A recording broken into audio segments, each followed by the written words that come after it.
much of that. All of those bases. All the bases, yeah. I sent them to Boog. It makes for like good, like just debris and shit like that, and display. So yeah, man. Way back. Yeah, the cold open. You guys can keep going. Oh man. Are we yes, live now? Sir. Yes, sir. We officially back at it with the Toy Kind of Mood. Back at it. 266. Look who's in the house. Boog, you made it. Hello, Toy World. What's going on? Well, we're at a whole different time with a lot of different topics. I don't know how many people are going to be here just yet, but we'll keep chatting away. We got Hellageek and Tony. Hellageek, you're coming off the heels of Comic-Con. We haven't done a live since then, right? Am I right about that? I think we had one, maybe. No, we did one. Okay. Oh yeah, we did the huge one that we collaborated with Alternate Heads, Geeks Have Games, so we could do the recap. Oh, that was, dude, Comic-Con feels like it's still here, and it feels like it was a million months away. It's a weird feeling, right? I don't know, Boog, you feel the same way? Yeah, a little bit. I don't know. I feel like Comic-Con was weird this year. It was like it was fulfilling and fun and great, but I still felt like something was missing. I don't know if it was maybe some people were missing or what, but overall though, it was really good vibes. It was nice, meeting up with everybody as usual. But I feel like something was missing. I don't know exactly what it was. Can't really put my finger on it. But you mean like an official A Toy Kind of Mood interview with the G.I. Joe team? I mean, that could hey, my girl got to interview them. Oh my goodness. She just walked up to Gypsy. Just walked up to them and was like, "Can I do an interview?" And they're like, "Yeah." Snuck her in there. But she took my time slot because I surely missed my my first meeting, and then they were able to fit me in. Oh damn. Yeah. Got you. Yeah, no, there's a lot of crazy stuff. You know what else was missing? We'll talk about it in a little bit, but I did go to an amazing rooftop Comic-Con party, but I missed this party, Boog, and we showed up some pictures of the Dawnbreaker. But yeah, the Inart party. I'll just ask you right now, how was it? How was the get together? It was great. Last year they did it at a venue that was like right across the street from the con, and that was cool. But I don't think they really they hadn't quite dug in and really got the atmospheric vibes together and put it together how they really wanted to. This year it was top tier. It was really well done. It was probably like maybe like 12-15 minutes away from the con walking, and they had a ton of food. They had drinks. Obviously, they had drinks last year too. But it was basically you spent like maybe like an hour or so mingling and just looking at all the product and eating and drinking and laughing and joking. And then the designers and everybody came out and they did a Q&A and showed off some other stuff. And I think they had like one contest for something. And then people hung out for another 45 to an hour, just drinking and eating more. It was more food than people. So, yeah. Go figure. I'm like, yeah, I got in the IGN party, and they walked around with a plate once. It was I'm like, I had 3 free drinks, 3 different sliders and pizza, and it was pretty cool. But we're gonna go there. Yeah, we were.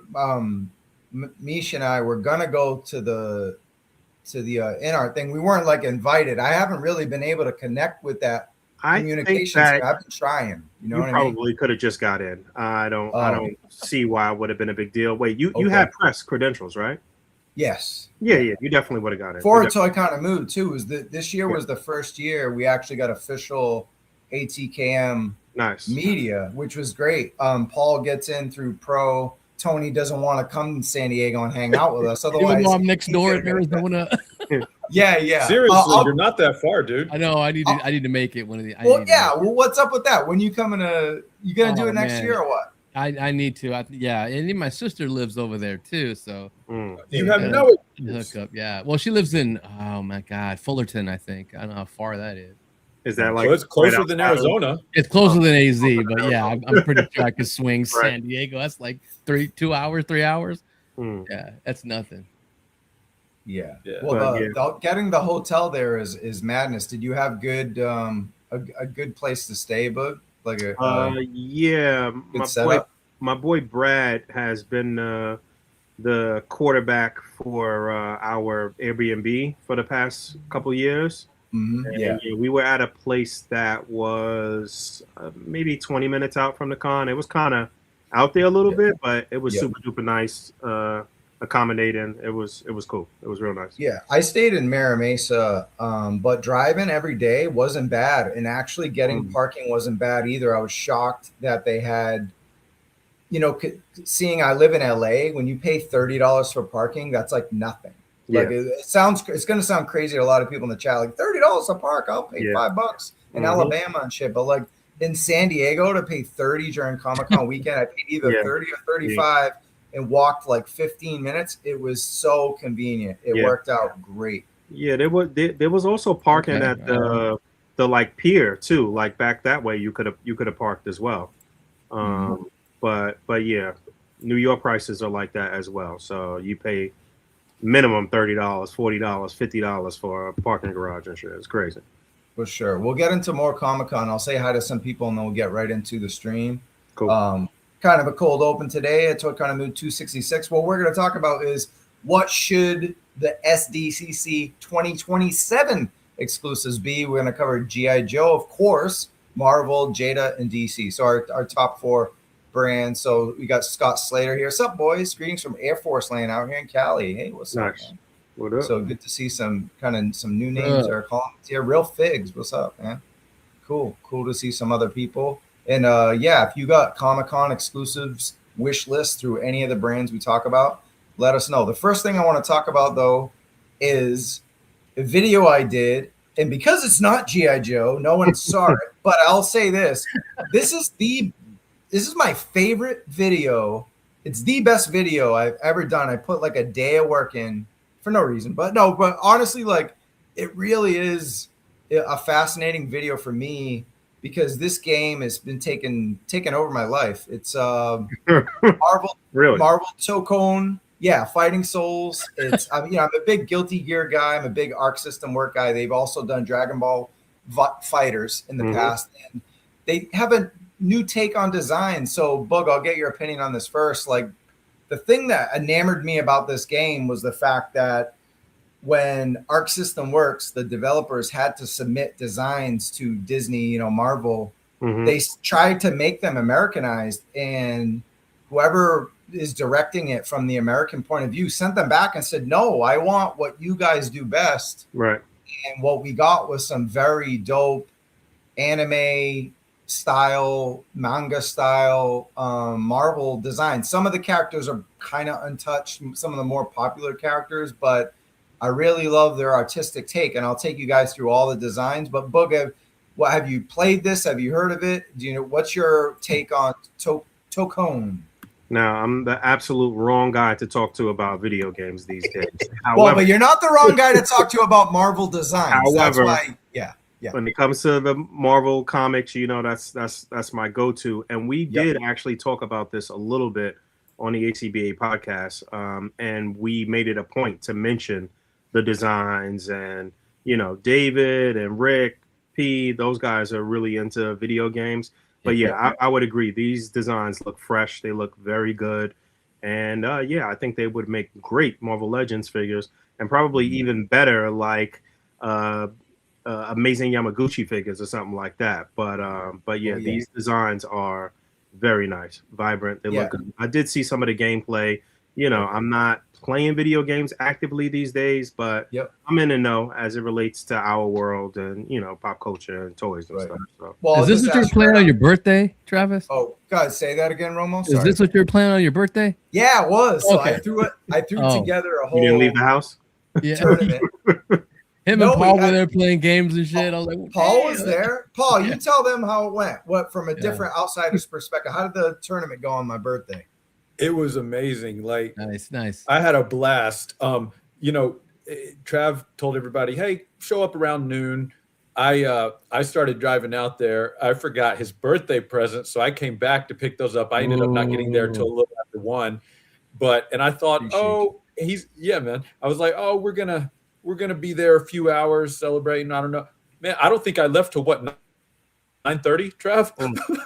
Yeah, it was an all-day thing for like 8 hours, 9 hours at the crib. Like even because he had this amazing tournament bracket set up, and he would pair us off. He had 3 different gaming stations. Boog, I had an Excel spreadsheet. Games. I had people playing. We had 5 different video games we were playing. We had people playing in my bedroom, my toy room, which is here, and the living room, and I had to coordinate this whole tournament. Oh my we had goodness. 12 people. That's and we went fucking yes, nerd. I'd have been like Fabio, just chilling on the couch drinking. No, he looked that way in the video, but he was in the tournament too. Oh, he was in. Oh, okay. Nice. I'll give Fabio credit. So Fabio, for those who don't know, A.C.B.A. legend right there, right? So he was at the crib cooking. He chefs away, he cooks. That's he was cooking. J job. He was making like elk skewers on the grill and all this gourmet fucking food. And Nice. he'd come in and play a game and then go back and cook. He did double duty. He held it down. Fabio, the Fabster, man. Yeah. His lady works at like some like imported like meat company or something. And, that's how he always gets all of that. That's right. Thank God for that. Yeah, got blessed that day. Yeah, shout out to Maya also. Yeah, shout out to Maya. Word. Yeah, Maya World. No, she's great. But look, some of the other designs we got. So I'll go to you, Tony. You're a cap guy. And this design right here kind of combines World War II sensibilities from the movie. Yeah. Right. And then kind of gives them an anime edge, but also kind of the super soldier cap. Would you say, Tony, you like this one or what? Yeah, straight up anime. He's got his armor on underneath like a coat, and then he's got the shoulder straps on. So it's totally different. It works in the game. I know that. It's pretty crazy, but I could see a custom of that straight up. Yeah, you just have to dig into the crates, dig into your stuff you have, and I have a shit ton of it. Yeah, and I wanted to follow up with you, Boog, on Marvel Rivals. How do you feel about those figures, and do you think this has a chance to be as successful? I feel like those are going pretty quick on target, and people seem to be anticipating pre-orders from EE and BBTS as well. Yeah, people have definitely been snatching up those Marvel Rival figures, especially the Punisher, and doing a lot of kit bashes with that figure. I thought about getting the Venom after I got to handle him a little bit at the press breakfast at San Diego Comic-Con. Because I do think that he could kind of double as like a Matt Gargan Venom, maybe if you swap out the head or something like that. But yeah, I personally, I don't think that I'm going to pull the trigger on any of those unless I see them at like some super low clearance price or something like that. Because again, it's just a video game look that I'm not, I'm more comic based, but I do recognize that they look good though, for sure. Yeah, the only one I got so far is Punisher, because I think I'm like Tony, where I'll pretty much pick up almost every Punisher I can, no matter what, just Punisher fiends. But even though it has a whole different, like, he's more of a Marcus Phoenix type, big jacked, you get the face paint and everything with the big skull. So big guns, like big futuristic guns and stuff. Another one, speaking of gun, we got Gundam Iron Man. So that's the design that really pops out the most, just because Japanese with those sharp edges and everything like that with the Gundam stuff. So makes sense. Your boys must be loving that, right? Rick and Pancho. Yeah, neither one of them is probably huge Iron Man fans, but like you said, the look of this though is very Gundam-ish. It actually also reminds me of the House of M Iron Man a little bit. Something about it says House of M a little bit, so maybe they borrowed a little bit from that. But yeah, this would make an excellent figure. I think any import company could probably knock this out the park. Right, Paul, I'll go to you for Hulk. So we got a kind of a mixture of Savage Hulk, kind of like that Brand New Day, whatever that was, that Brand New Day comic movie Hulk that's like at Target, kind of just sitting there. And then we got like the Planet Hulk, Savage Land Hulk here. You got like the You know, the Conan kind of sheepskin skirt and like all the horns and stuff. What's your take on this Hulk? Do you like it? I think he's cool.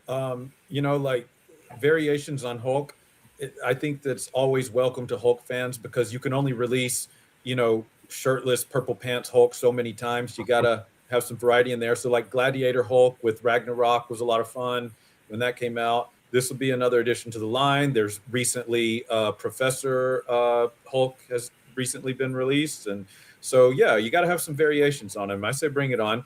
Again, I cherry pick once we get outside of GI Joe a little bit, but I think it's a cool fit.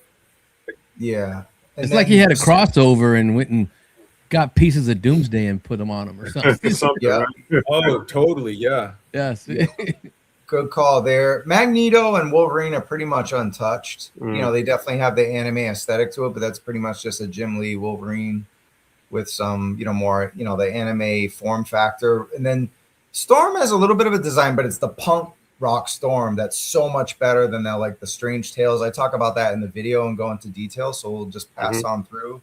And then we got Ghost Rider, Robert Reyes, more or less unchanged, other than some grays in there. You know, Green Goblin's kind of perfect for this because it's, you know, monsters look really crazy when they're all manga'd out and stuff. And then, but I really love Shuri here. The Black Panther look is really sick. This is a kind of Shuri Black Panther figure I wish we got rather than the movie one we got last. Yeah, we need her on like Black Widow body or something. There you go, like that. You know, Black Widow or Gamerverse Psylocke body or something. Yeah, or something. Yeah, but look at those feet though, those boots. She's gonna have to have a new sculpt for that unless they can find something existing that's close. But that you got to have that detail. That looks cool. Yeah, they look like platform almost a little bit. So that might be a pain in the ass to stand her up. Oh my God, yeah. But the claws are cool on the tip.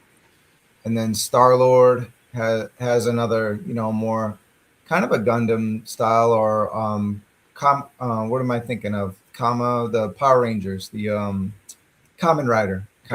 Yeah, there you go. And then this Doom uniform, it's not drastically different, but just the way they did it is beautiful with the gold tip, the sharp gold tips on the cape, just the giant buckle. Like he just looks stoic. He's still very classic Dr. Doom, but you got to see his mannerisms in this game, especially when you change it to like monochrome uniform. It looks so crazy. But the one here, Boog, we haven't gotten a Danger figure in 13 years or something like that. It's something I called out in the video. I didn't even realiase that's who that was supposed to be. That's Danger? I didn't realize that. I was about to ask you, who the hell is that? But you know what's funny? Literally yesterday, or maybe yesterday or the day before, I had put up like a quick little top 10 figures that I think we need a redo of, and Danger was one of those figures, actually. Oh yeah. Yep. She got that super sick drill, which is kind of, I'm looking at the Iron Man one that came in that deluxe card back one, Iron Man one. It's similar, except it's more of a giant drill.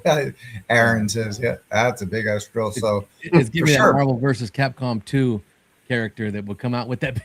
Yep, exactly. Remember that? Exactly. And then here we got Blade. Blade is kind of untouched, but he's pretty sick. A lot of layers of, man, that would be way too expensive for Marvel Legends with that cape. They're just gonna paint it black. They're not gonna give us that kind of detail. No.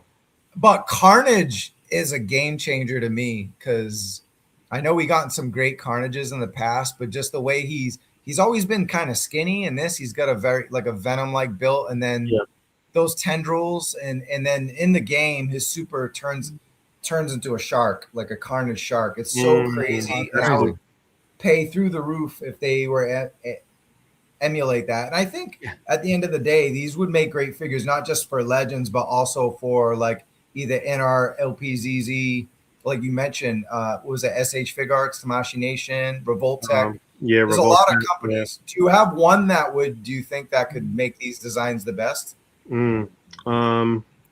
You know what? With all of these newer companies, independent companies popping up and doing amazing things, I would let one of them take a shot at this. So, like you said, LPZZ or Inart or what's this other one that does the 6-inch plus that does that just put out that Hulk, the King Hulk.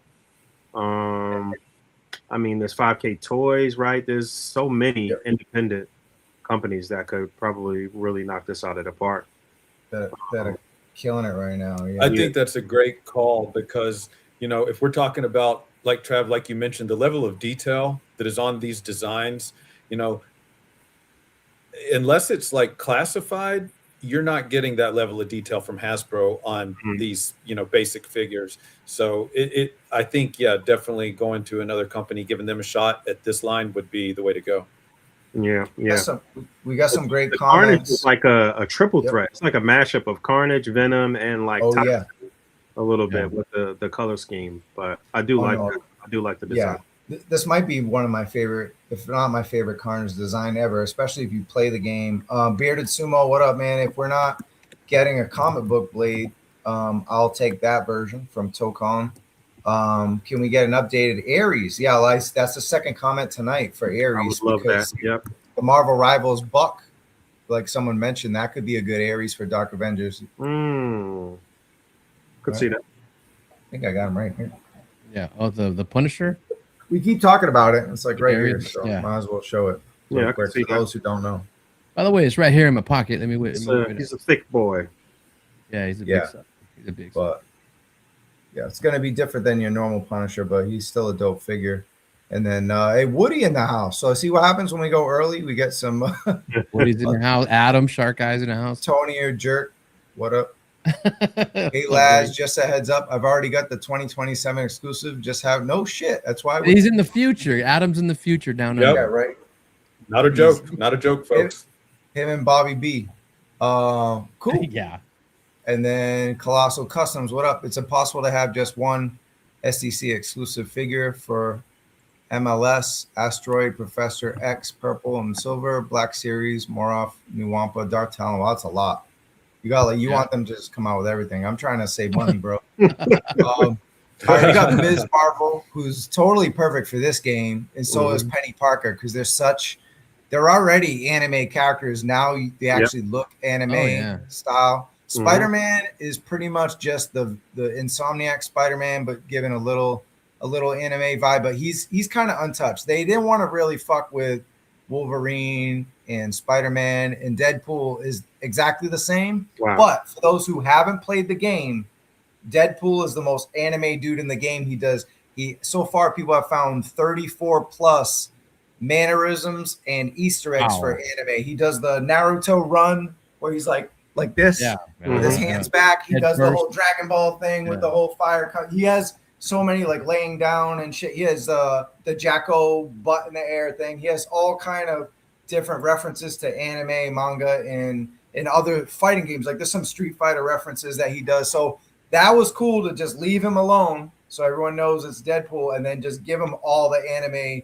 Yeah, that makes sense. I like that. I like the sound. Magic though is waifu. Magic is this design. Tell me about what you see here, Boog. I don't know what they were really going for. I like it. It looks good. It's not too drastically different from one of her comic books for sure. But I'm not sure what they were really leaning into here. You're gonna have to school me a little bit. I'm not sure what's happening. I think they were going like Valkyrie meets Goth, kind of, because they kind of strayed away from, like with that Secret Wars one we got, is straight up just a uniform, like a new X-Men uniform or something, right? So yeah, I think that's that's what I like about it. Is very steampunk is the word. Right. Is that I should be using. You said goth. Yeah, I see the goth representation for sure. And no, that's a male Loki. That's it's very, very pretty Loki. Pretty Loki. But Loki has a pretty cool design too. A lot of people are digging this Loki design from social media, people playing the game. So I haven't used them too much in the game, but people are pretty thrilled. And then the next one, that's it. So we're gonna talk about 2026 exclusives for Marvel Legends. Did you pick up this 3-pack, and your thoughts on the 60s animated stuff? I did pick this up. I think that it's fun, and I think that it's a perfect type of release for a SDCC exclusive. Yes. It's not something that is it's not something that is imperative that you buy or add to the collection, but it is a very nice collector's bonus. and I picked this up because I think it's fun and I think it would make for some great toy photography and what have you. But I picked it up because I know that we will probably get the other villains in this style down the line. I'm hoping that at New York Comic Con there'll be another exclusive, and we'll get Rhino and Vulture, and we'll be able to do the Me and the Boys type meme setups and stuff like that. So that's really why I picked this up. I didn't even open it yet. I'm gonna just keep it on ice until the others get released, basically. But yeah, all right, Tony, what's up? Yeah, man, they could do I did not get this. This is a perfect exclusive. Yeah, I'm not gonna miss it, but you know, you get this, like Boog said, man. They make Shocker, Rhino, you know, whoever else is Rogues Gallery. Oh man, it's crazy, and all from the '70s cartoon. You know, whatever villains popped up in that, but yeah, it's totally like a niche type thing. You know, going way back to the '70s cartoon and all that stuff. That's crazy. Oh, one other thing I wanted to point out is that this Spider-Man is also basically the Amazing Fantasy 15 Spider-Man. So it's that book. So it's a very good figure too. It's nicely articulated. I'm pretty sure this is everything here is penless and everything. So it's still a good Spider-Man figure too. Well, you see, Paul and I are way too young for this. We don't remember this. No, I'm the OG here. I ain't that old. I'm an '80s baby, but yeah, this. No, I'm older than you. I'm just messing around. I'm older than all you motherfuckers. I'm skipping all the '60s. I didn't get that Walmart one either, but the one I did get, I got in hand. I finally opened it yesterday. There you go. And a lot of people are bitching and moaning about it. Want to tell us why they're bitching and moaning, Boog? Do you know why the community? I got the old one. I'm happy with the old one. Your gun effects, those blast effects, are crooked. Or what's going on? Yeah, they're always warped. You know, they're always going to be warped. They're crooked as hell. Look at that thing. You shoot around corners with that. I don't really care about that. I just care about particular design for the hover chair and really just using it for comic-based displays, basically swapping off the head and putting on one of the other comic-based heads, and done deal. So, got you. Any thoughts on this, Paul? You watching X-Men '97? Yeah, totally. My thoughts go to the episode where it was featured. I think it's awesome that they did exclusive of it. It was like featured in the episode for maybe 10 seconds, but it's worth having representation in plastic form. Also, I think there's an opportunity if they do like a 3 3/4 scale, a 1/18 scale version of that, then they totally need to work in a play feature where he like shoots out the bottom on a little gurney like he did in the show, the way it transformed. You remember? I didn't see that. No, I didn't know that. Oh, dude, go back and watch that episode. Yeah, when Danger, I think it's Danger, is coming to attack him. Sorry if this is a spoiler, guys, but I mean, it's a few weeks old now, I think. But yeah, he like evades her attack by like he pushes a button and he goes out the bottom of the thing on like this, like funny. The chair back reclines and he just shoots out of it. So that's I didn't even remember seeing that, and I saw the episode. It's on '97. It's on X-Men '97. Yes, 97. Okay, all right. Shit. Unless I was having a fever dream, I watched it when I had COVID. So I haven't seen all of it. I haven't seen all of it. I've seen some of it. Yeah. I finished the finale today, but we might spoil something from this season, but I'm not going to spoil the finale because that just came. I got to check it out. I totally forgot today was Wednesday. Yeah, I'll check it out. I liked it. That's all I'll say. I'll just say I liked it. I don't want to spoil anything. Okay.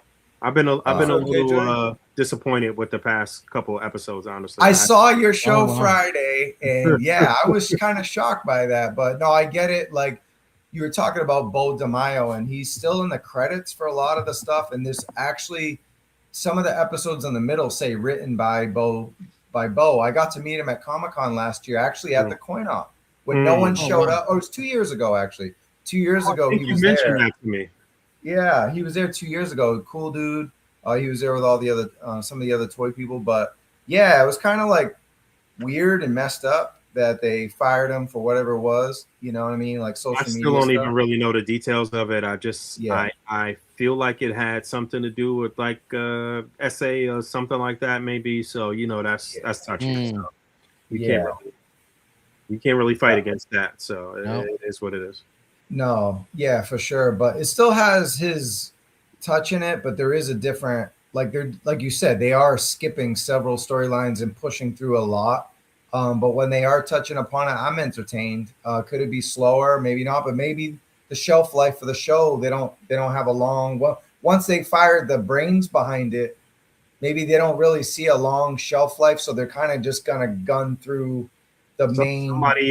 Somebody made stuff. a comment like that on my video that was just like, yeah, it seems like they went through like, I don't know, over a decade of stories and like a few episodes, and it's like they're trying to get to some endpoint very quickly, whatever that is. So you saw the episode. I guess you probably know whatever that the capstone for this season was. But I guess I'm just happy there's I'll get to Paul in a second. I'm just happy that there's an X-Men animated series that I can watch and it looks good and it has all the characters alike. What's up, Paul?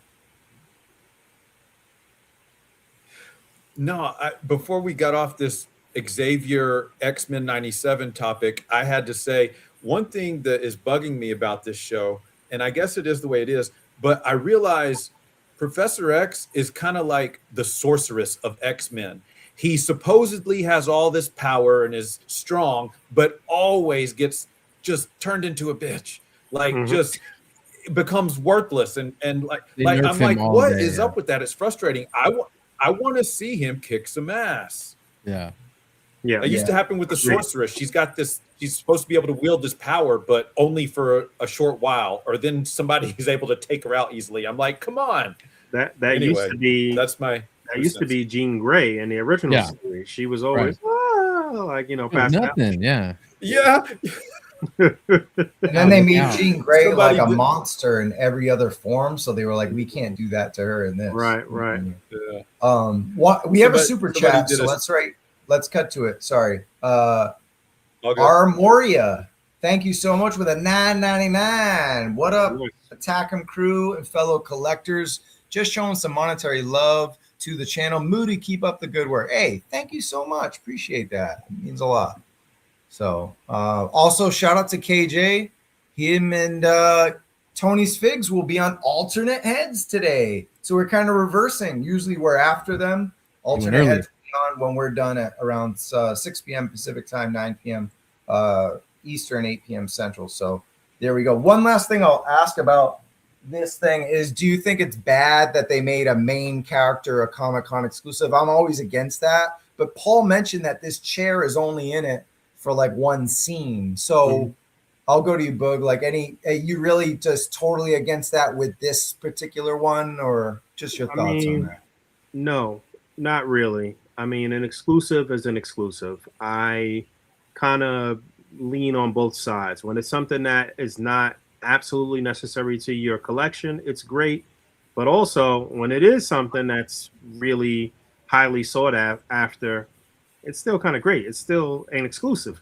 So it is what it is. We didn't get this design for the chair yet. We had the more rounded design 2 times already.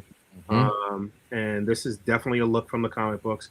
But we know Hasbro, and I could definitely see them double dipping and slightly changing up the color pattern on there, sort of colorway on it, and giving it to us again. So there's the packaging. This is what makes this the better of the 2 exclusives, in my opinion, because I just really like when they go to the next level. Yeah, I throw all my boxes away, but not the Comic-Con stuff. Right. Yeah, that's part of the allure of it as well too, is the Comic-Con package. You'll always win me over with a good Comic-Con package. No, here's an example, and I will always reference this until I die. Boog, that fucking Casey Jones standard edition Mezco drop from last year. It's actually pissed me off so much that I might pull a Fabio and get rid of all my Mezco eventually. Because if Inart starts to just make, or DC Mattel, we're going to talk about them. If those 2 companies start to make similar or better stuff or better for your buck stuff than that Mezco, and Mezco has value, that stuff might be gone, because I don't like dealing with that company's antics. They make amazing stuff, but like they're non-existent. And I've said it before in rants, but like non-existent to help out other YouTubers. They don't, not even just me, I'm a small fry, but like I don't see anybody but one person reviewing their stuff. And then also like they have every year they had that Batman animated series, the blue one. Hurry up and come to the booth. It's only at the booth. And like all this like hype B shit. Like I don't get that from other companies. Yeah, I don't like it. I don't like it. Yep. So I'll slowly get away from them and just keep probably the Turtles and Dick Tracy. There is some other Mezco news that I saw today too. Was that they're going to actually be at Legion's Con this year. Oh wow! All right. So I thought that was pretty big. I think that's big for Legion's Con. I think that is really beneficial for Legion's Con. Even though I agree, I don't love Mezco's antics and how they do stuff. How they my goodness, yeah. The public and deal with my first and only Mezco. Conan. First and last, right? But it is a good one. It's a dope I had one. to grab this boy up. Yeah, I love the movie. But yeah, like a buddy was saying, they got the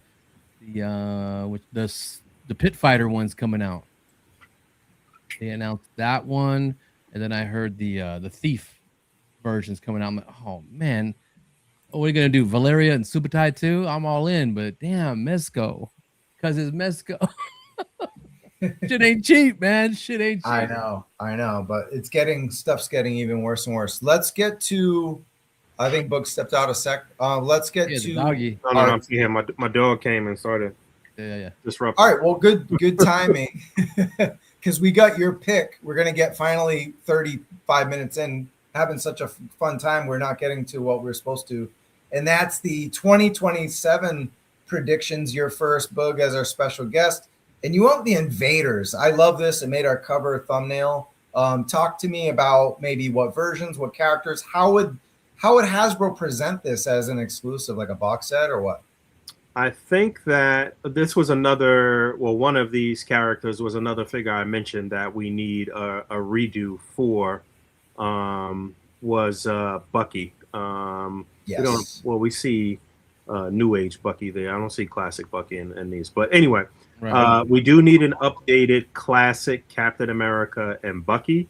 And I think that maybe some 2-pack in the year could come out with them, and then maybe we can get a box set with the other characters. But I think it's long overdue that we get a classic Invaders, and we get a really nice namer too.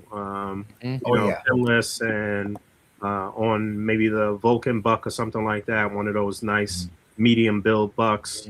But yeah, we definitely need a classic Invaders, especially since Hasbro has been in the business of completing a lot of teams over the past few years. I think they have done that.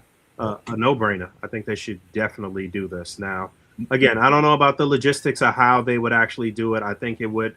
I don't think we would have a full pack with every character like that, but maybe split it up with Bucky and Cap together, and maybe one other 2-pack, and then maybe a few characters together at once. So.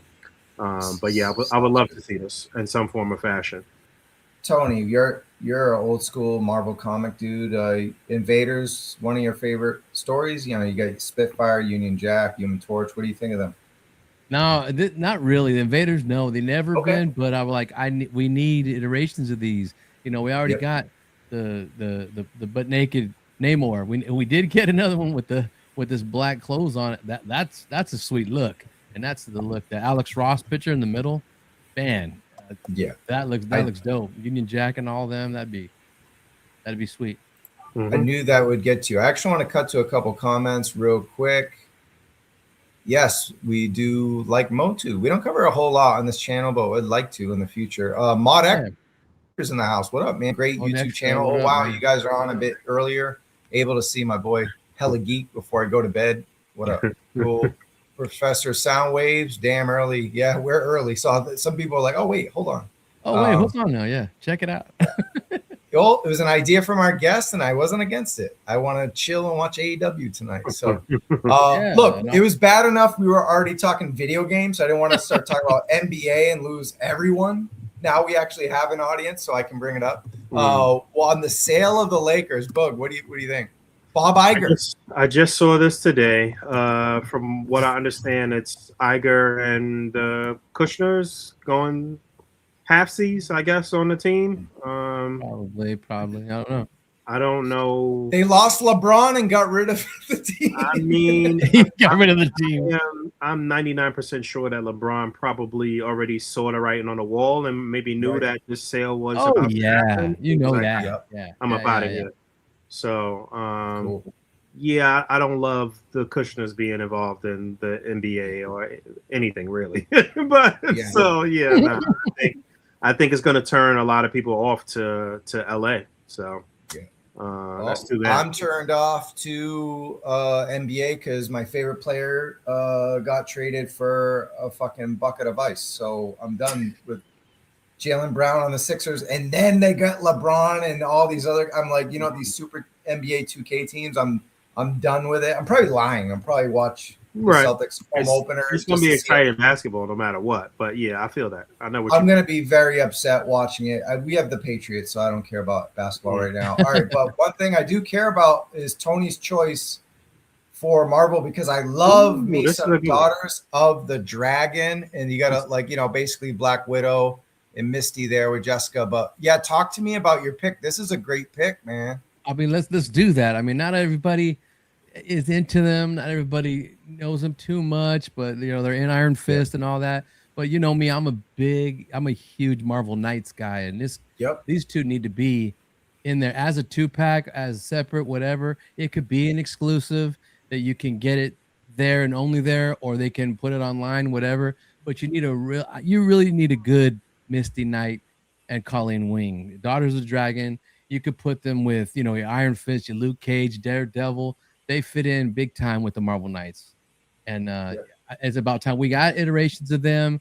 I got customs of them and on all that stuff. And everybody's been making, you know, kick bashes and all that stuff as you see here. But oh man, that's a no-brainer. I'm surprised we haven't got them yet because they've been doing deep cuts. And this is, I mean, these are two characters that were in a series on Netflix or in Iron Fist. So that would be awesome. You know, I definitely want to see more street level Marvel stuff. And this is a good start. Boog, your thoughts on his choice? 100% agree. I actually forgot about the old Misty Knight figure that we had. This one here, I see somebody kickbacked it a little bit. But I remember like every single version had the googly eye and was like fucked up. I had to fix a lot of them. So we definitely need a good representation of Misty Knight. And this is a perfect idea for a 2-pack, especially a Comic-Con 2-pack, because again, not absolutely essential to everybody's collection. It's, you know, and it's 2 female characters. And, you know, sometimes the females don't do well with toy collectors. So I think that's a great pick for a Comic-Con exclusive. I would say, especially if there's some media tied to this, there are rumors that we are going to see a return of Iron Fist and some of the Netflix stuff. I mean, not Netflix, Disney Plus stuff. So this could, you know, especially Luke Cage as well, and Jessica Jones is back. Daredevil. So I don't know. I think if we can see more of these characters in that media, they love, you know, it's Comic-Con. They're going to want to tie it to media. Professor X is tied to X-Men 97. Spider-Man's is obviously a 60s animated series. It seems like Hasbro likes to, where some of their brands go backwards and go forward. So I think we'll see with their media as far as tying stuff in. So this could be a forward if we can see Colleen and Misty back in Disney Plus. So great choice. Hellageek. Oh wait, no, it's not your choice yet. I guess this is mine. No, I don't know why. But I have some comments on Tony's choices, sir. Yeah. Please, if you forget. Let the mad dog, god dang it. First of all, I got to say, I love these characters are not on my radar, but I love hearing you guys talk about them. Misty Knight sounds like that superhero work is not her only job, if you know what I mean. And then, she's a cop. She's a police officer. Okay, sure. Is that what you were saying? Sure. I was thinking she might be working on camera, filming in Van Nuys or something. I don't know. But anyway, I think it's a good choice, like you guys said, because there's some cool characters that need some representation out there, and maybe not everybody wants it, so it's perfect for an exclusive. But also, again, 2 females and also 1 lady of color in there, so it's awesome to have some representation. I think it's a good choice, Tony. Okay, bro. Yeah. Well, you know what? I forgot to put your slides in, so you know what I'm going to do? What? Just let you guys. Okay, Baldy. Why don't you guys comment take people's comments. Can you see them? Can you grab them? Yeah, I can see some of them. Yeah. All right, cool. Grab them and just talk to them for give me like 3 minutes. We can all good. KJ talking shit. I like to give them some deep duck, a deep fried pot pie made with duck meat, roasted vegetables. He's making me hungry over here. KJ, stop it. Yeah. And, Armoria, yeah, Misty Knight, also known as Miss Derpy. Yeah, I had to fix a few of those eyes. They did her dirty with that, but I made her good. I made her off one of the video games she's in. They seem to do their costumes pretty badass. Tony, you're definitely more of a comic aficionado than I am. You see Chris's comment there, Mod Extra. I want more Marvel UK characters like Death's Head. Give me Dragon's Claw or a Captain Britain Merlin. You know these guys that he's mentioning? Death's Head, yeah. A Captain Britain, yeah, but not Captain Britain Merlin. I'm drawing a blank on that. But Dragon's Claw, some of them. But the Death's Head, there's a couple versions there. But yeah, they're UK characters like OG Captain Britain, and then the Captain Britain female, right? There was a Captain Britain female too. Was it Megan? Yeah. Well, no, Megan is different, but there was a female version of Captain Britain at some point. Yeah, she had like a lot of those characters are like magic based and stuff like that. So, yeah. I'd be down for a Captain Britain. I could be misremembering. I could be wrong, but Death's Head, didn't they have an exclusive about 3 years ago already of Death's Head? That was on like a trading card package design or something? They did both versions of them. Death's Head 1, Death's Head 2, I think. Yeah. Well, yeah, Death's Head 2 actually came before Death's Head 1. Right. So Death's Head 2 could use an update. It's a pretty old figure on a really old Hasbro buck, so use an update too. But these are kind of deep cuts, and I don't know how how they be able to tie these into the line these days, but I'd be down for it. Cool. All right, we're ready. I totally forgot the slides. That's not the one I wanted to show, but it's right here. Here you go. So this is probably the most ambitious of all the Comic-Con exclusives we want to talk about because it's a fiery pack 55th anniversary of Ghost Rider, and you said figures with alternate heads and light up features. Like, man, is this going to include the Engine of Vengeance? Like, what is this, $1,000? What are we talking about, Paul? What are we doing here, buddy? Well, I mean, listen, 2027 is going to be a big year for anniversaries across multiple properties. I was like surprised when I was like, holy shit, Ghost Rider 55th anniversary. That's sick. So yeah, I think a fiery 5-pack for the 55th is in order. And I think it would be cool. Well, without bikes and cars, right? Because correct. No vehicles. No vehicles, just a 5-pack of figures. Otherwise, nobody's going to be able to afford it. Man, we need some vehicles, though. Hasbro wouldn't even be able to afford it. I mean, I could definitely see them giving us the Engine of Vengeance on the anniversary.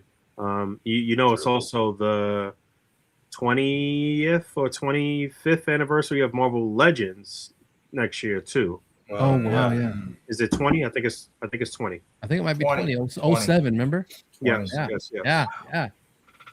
20. So yeah, but I think one of the main things with this to give it some extra special feel, because we've seen all of these figures with the exception, I don't know, has there actually been an official Alejandro Jones Ghost Rider figure? No.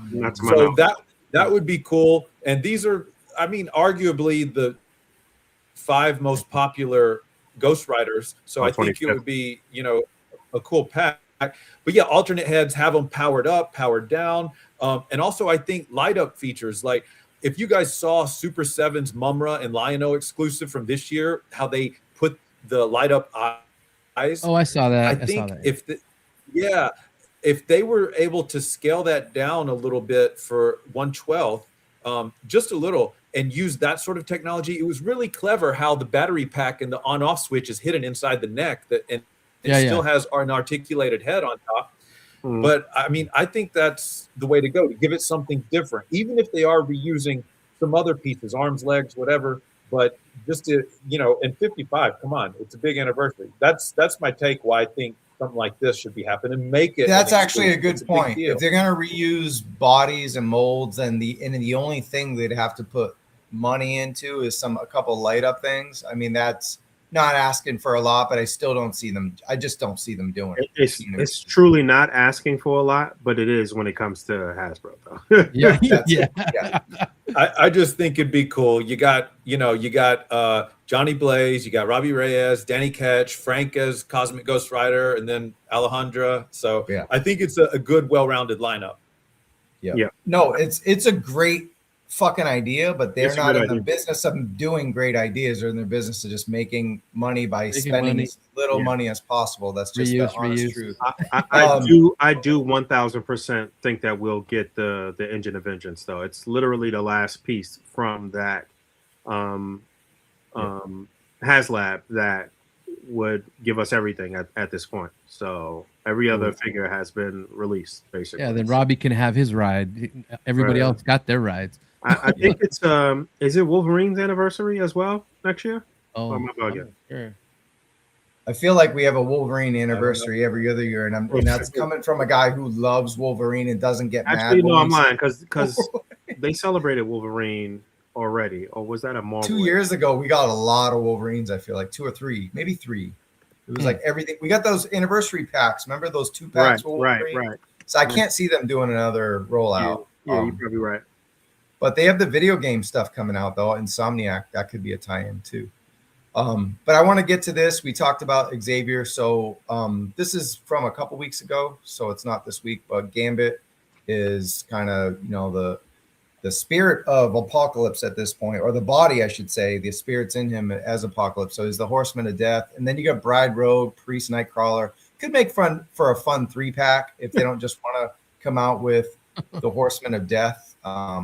And so that was just an idea, because back in the day, in the Hellbound story, which was pretty fucking awesome when we had Christopher Yost doing all the X-Force stuff, we got the Death Gambit back then. Really Gambit. Creepy. So Nightcrawler, Gambit, we got all kind of Death versions back then. So I think that could make a cool exclusive. It ties into X-Men 97. It's a main character in like a couple episodes, but it's not like, hey, here's just Gambit or like Cyclops. It's an exclusive. It's like a version of that. I'm never mad at that. So I don't know. Any thoughts on this before we move on? I could see it. It could happen. Right. Cool. I think it's a fun idea. And again, like you said, perfect for an exclusive. Yeah. Yep. I always try to think, and that custom is from Figure Realm. I'm always trying to think of like what they think from like a media point of view. Because if like, is this what I really want as exclusive? No, but I think like I'm trying to like what could really happen kind of thing, All right. Next up, Jada Toys. So were these it's pretty easy to say these were the best exclusives of all of Comic-Con as far as like one brand, right? Would you say that? 100%. 100%. Yep. And Tony got a few. He didn't get to go to San Diego, but he got all of his exclusives, or at least he's got one coming tomorrow. Yeah. That Jada head pack, man. Thank you so much. You did get this. And look, got the beat up head on him. Oh, yeah. The bird got me the T-Hawk. All we need is Zangief, and I'm done. Oh, so it's kind of weird having this and then not having no. Oh, that's crazy. Yeah. Head to put on. But then, look, this is the best one, though, because it comes with the claw. His shit up real good. That's fucking bent up. Hilarious. And then he's got this, too. That's cracked. Busted him up. Chun-Li went off on him. A cracked mask and then the blood. So Vega, bloody is sick. Nice. I'll just show a couple. I'm not going to show all 20. Don't worry. But got Mike Tyson here. I think one of the best ones is probably Guile. Guile? Yeah, he looks. Oh, this is funny. He's still combing his hair. Even though he's beat up. Hilarious. He combed his hair all busted up, trying to make himself look good. I know Tony would dig that one. Yeah, they lumped him up. And while we're at it, there's the bird. While we're at it, got Akuma, kind of a Shin Akuma. And just the way these guys. Is that the angry Akuma? Yeah. It's really dope. Player 2. Did you grab that, Tony? No, I don't do the player 2s. Only when they come with stuff I can use to put on the main one, like Chun-Li's Deluxe came with their smiley face and their yata little fingers and peace sign and all that. I had to get those and the mean face for Bison and all that. That's all I got the player two for. Looks like Boog was a salesman to one of our watchers here. Colossal Customs is selling me a Kuma. Yes. Oh, nice. He's still available, someone said. Shout out to Boog. Okay, I got you. I don't think, really, because someone was like, hey, you can get it from this other toy store instead of Jada. Maybe. So I don't know. I did hear that. I did hear that. I forget where it was, but I did hear Abby's in here. What up, Figure Fight Club? What up, man? Good seeing you. A.B.A, you didn't go to I don't think you went Comic-Con, did you? I didn't see him there. Oh. All right, cool. And what else we talked about? Oh yeah, I didn't show this one yet. This is the winner of all, but it doesn't have it doesn't come without its problems. But have you opened this, right? I didn't open mine yet, but I got to mess around with Brad's at the Airbnb. But I haven't really opened up my own and really messed with it. The problem is the toupees. They fall off really easy. Did you not? Oh, that sucks. So some of them, if you mix and match, some of them will fit in really tight. And the ones, not all just the ones that are supposed to come in the package, but sometimes you take another one and it fits real good. And then get that blue tack, baby. Get that blue tack in there. Yeah. And then this is not really a QC thing, but the bicep comes off. Oh. See? But someone said it's supposed to because it's bloody. So that's how they got away with. Oh, okay. You know, mine's actually missing a lot of markings. Okay. On it I got the hand, but like when I looked at the Jada Next Level official, it has all kind of scratches over here, which mine's clean. So they missed it. Interesting. But that said, you know, it's still pretty fucking great. I mean, look, you got that's a fun figure for sure. Yeah. Super fun. This is a great exclusive because it's bloody. It's a new it's kind of a preview of a whole new figure line without having to know it, you know, without even knowing what the line is yet. So it's pretty wild. Thoughts on Invincible, Paul?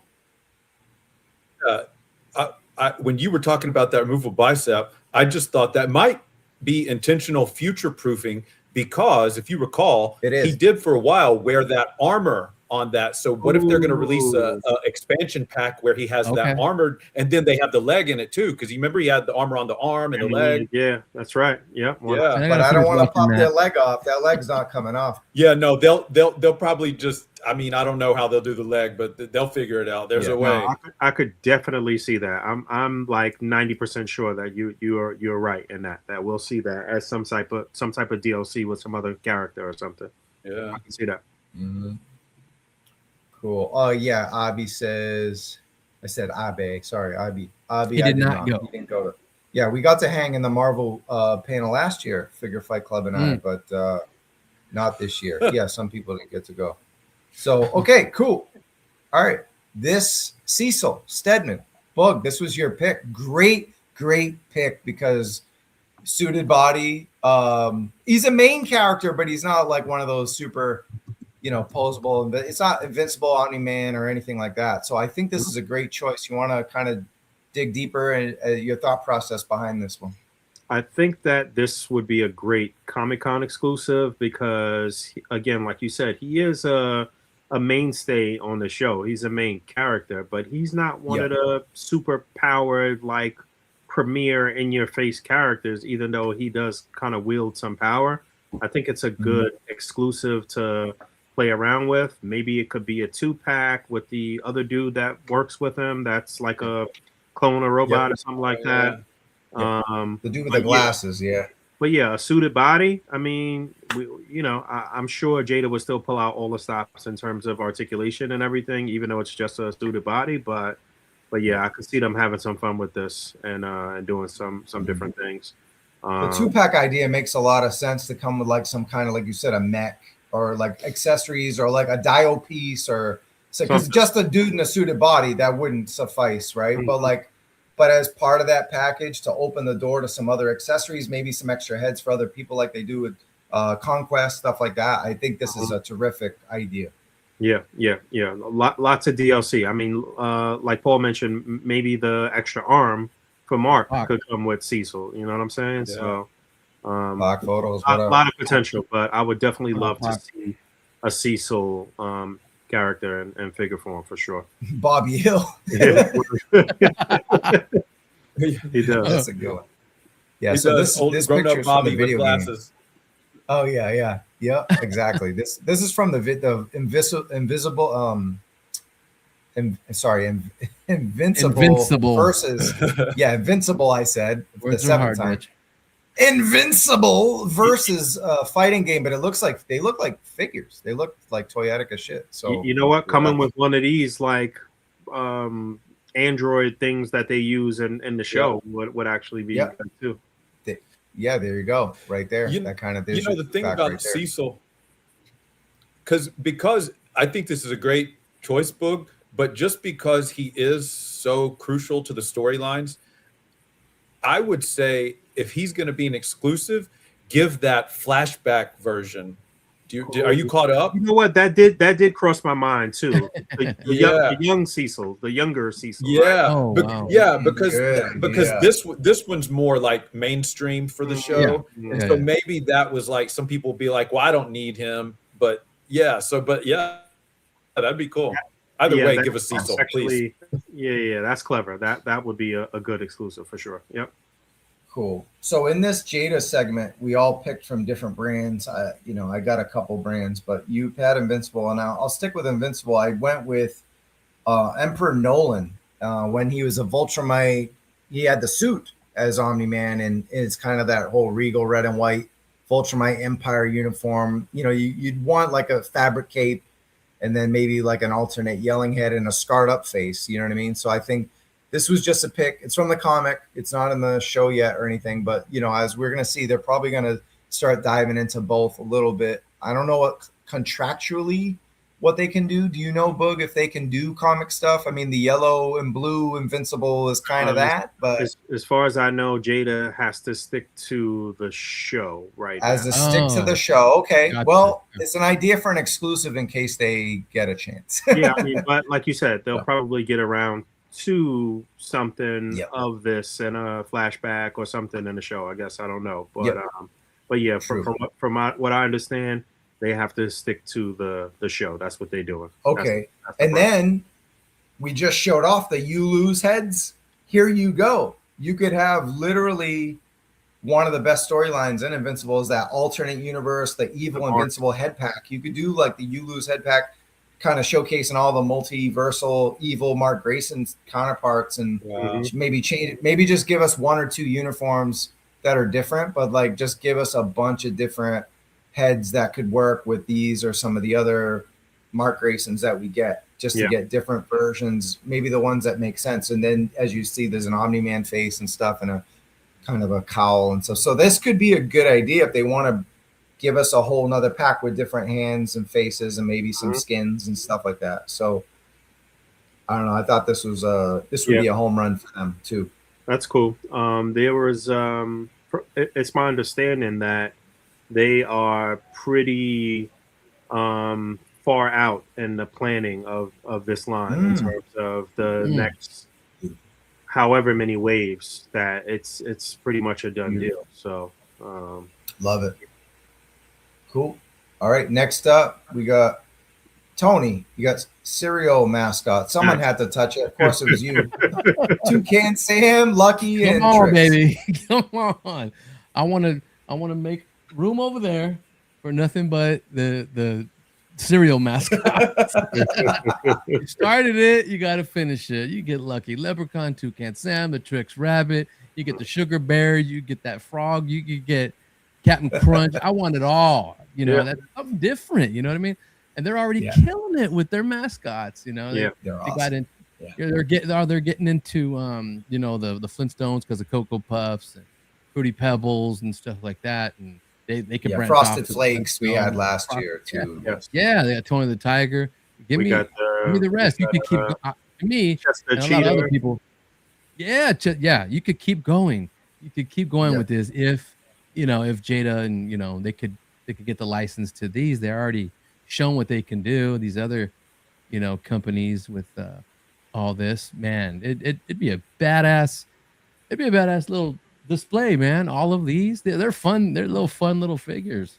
Yeah, I agree. I agree. This would be really cool. We talked about quite a bit of different food mascots that they could possibly do. One time when we had June on the show, it was so many that David kept coming up with. I can't even remember them all, but I think is definitely one that he mentioned though for sure. Sorry. Yeah, naming them, and it's amazing how they can keep going. You can have a full total shelf with like 15 and 20 of these things on them. You know, it's like, hey, why not? You know, it looks like they're doing that anyway. Cleveland, it's all that. Diggum would be a nice addition to this lineup too. Yes. Yeah. He would be very toyetic, right? Yep. What was the Sugar Bear cereal? What was his cereal? I totally forgot. You said Diggum was, I think, Honey Smacks. The Sugar Bear. Remember the Sugar Bear? Yeah, wasn't those Smacks, Honey Smacks or something like that? Honey Smacks or Sugar Smacks? Yeah, and then there was a frog with Sugar Smacks. Sugar frog with sugar. I get those mixed up. Yeah. Yeah, Diggum. Yeah. There's a bunch of them you can do, man. They're still out there that they could grab a hold of and just add to their cereal mascot. Food mascots too. Yeah. Oh, Sugar Crisp. What is Golden Crisp? Golden Crisp. That's right. That's right. Golden Crisp. Yes. So yeah. Sugar Smacks was the frog, actually. No, Sugar Smacks was the frog. Okay. Oh, okay. Yeah. Okay. I definitely need chat. to read. Thank you, chat, for knowing your cereals. Thank you, chat. Thank you, Black Genghis. Thank you, Toy Bounty Hunter. Yeah. Real Figs. Yeah, that's hilarious. You could give. Cool. I mean, you could give the pot of gold to the. You know, I mean, you could just do a bunch of stuff. Nice. Yeah. All right. Next up, Street Fighter. Of course, we can't talk Jada without talking Street Fighter. And so, Hellageek, you went with Dios. You had some details on what you wanted. Like it was a package with 2 different versions. You want to cover that? Yeah, man. So they have been so amazing with this Street Fighter line. I think they should continue to lean into that and do a little world building with it. And I'm not talking about because anybody could just grab an image offline and print it on paper or take it to a printer and have that done.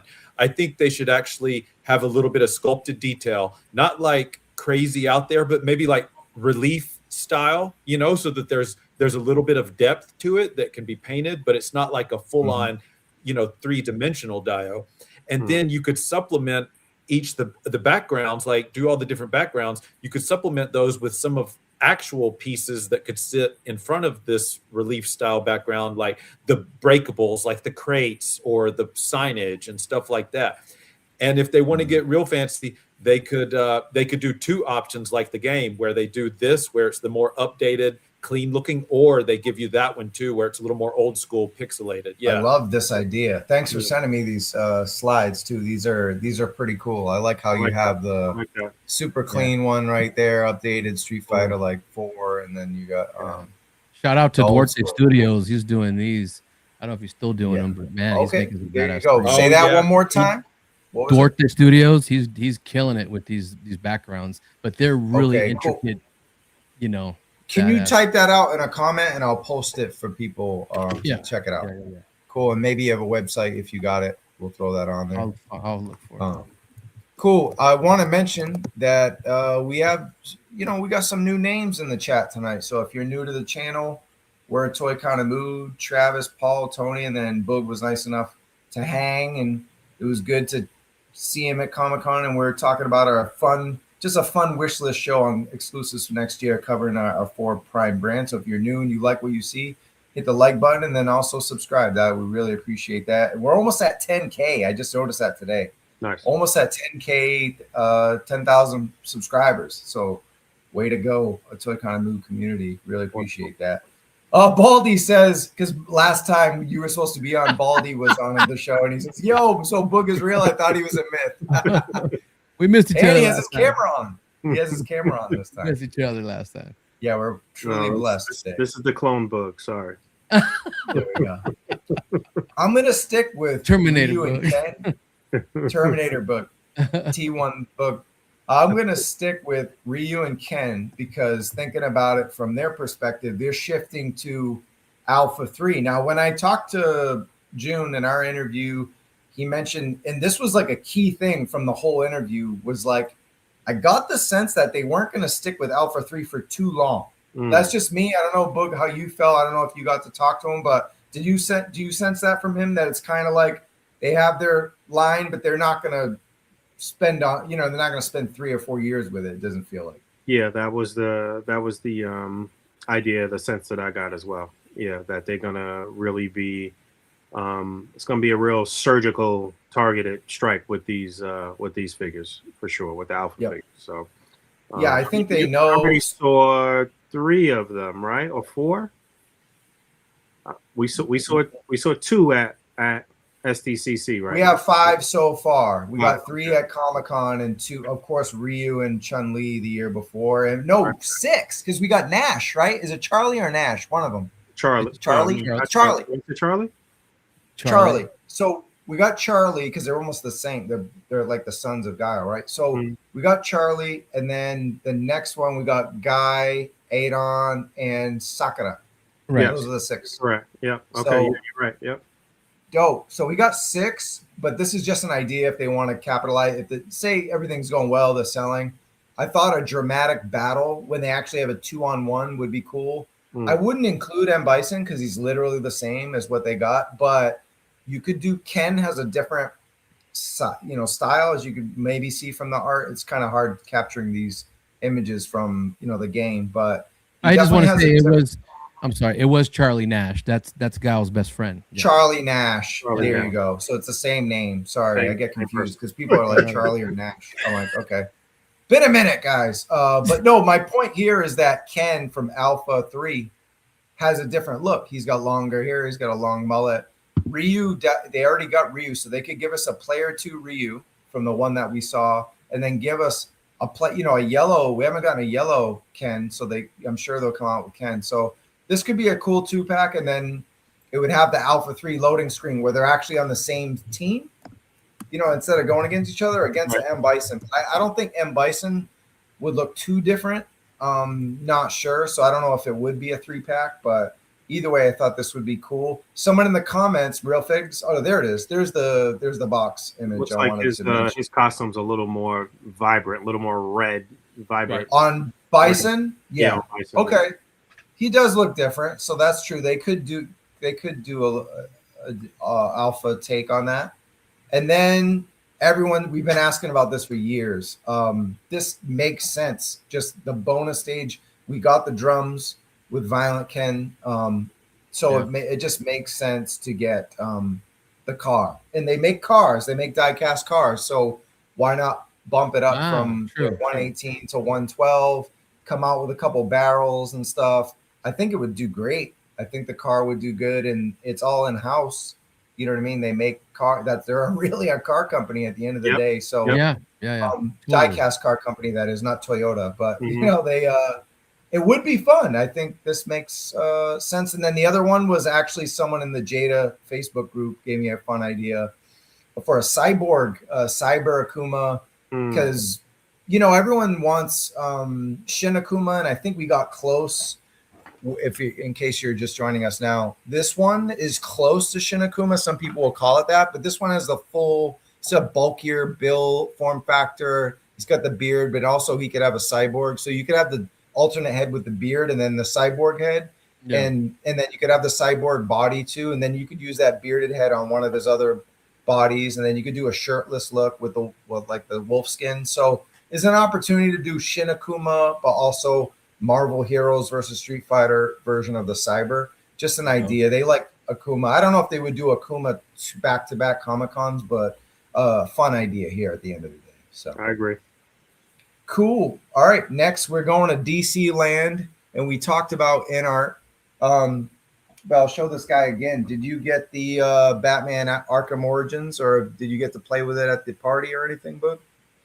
I didn't get to mess around with it in hand at the party, but I did get up close and look at the other armored Batman. Everything that they had looked amazing. I actually just put up a half-ass recap on a short yesterday, late last night or whatever, because I'm not a big DC person. I don't know everything as it relates to DC, but I know what good figures look like, and these shits look amazing. So Inart is really doing something. They're doing something special over there for sure. And before we talk about those new pre-orders with you, I do want to show this. This got in the mail yesterday. Ooh, so nice. I got you got it.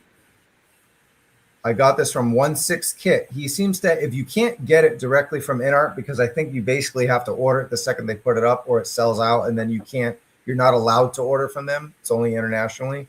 So if you want to use a website, 1/6 Kit has probably the best value because he does free shipping, and then he charges about the same as everyone else. So, and it came in a week from China, a week to LA too. That's even like, sometimes that takes longer. So yeah, this guy is crazy. Yeah, is unfreaking real, dude. Fighting Spawn or somebody. Yeah, the best part of these figures though is the neck range. Let me get this off the stand. They got that good neck. Yeah, look at this thing. Like seriously, I don't know if my hands are hiding it, but look at this. Like, it's so crazy. It's like no collars can inhibit anything. The tilt is absolutely wild. You know. So yeah, and then it just the different face sculpts. These are very they're sensitive. I haven't had any problems breaking anything or anything, but I would be very careful. They feel like NECA, but they feel like better quality NECA though. You know what I mean? Mm-hmm. So, but look at the detail. This is the chains and the blood on the scimitar there, the Sith. Yeah. Toe articulation like crazy. Yeah, just wild range. Pricey. Pricey, but you know what? You're getting actually a figure that you're gonna play with. Look at the display stand. Hell yeah. Yeah, so I don't know. They are expensive. They are $100 plus. Sometimes now they're starting to creep into, 140, 130. But because they're popular, they're upcharging because of the sales. It has to be, plus the tariffs. You see the value though, all that detail, every little stitch and metal piece with a paint hit and the sculpt. I mean, like the value's there. Yeah, absolutely. And I mean, real chain. Yeah, I don't know. Yeah. No, say that again. Real chain. Chain.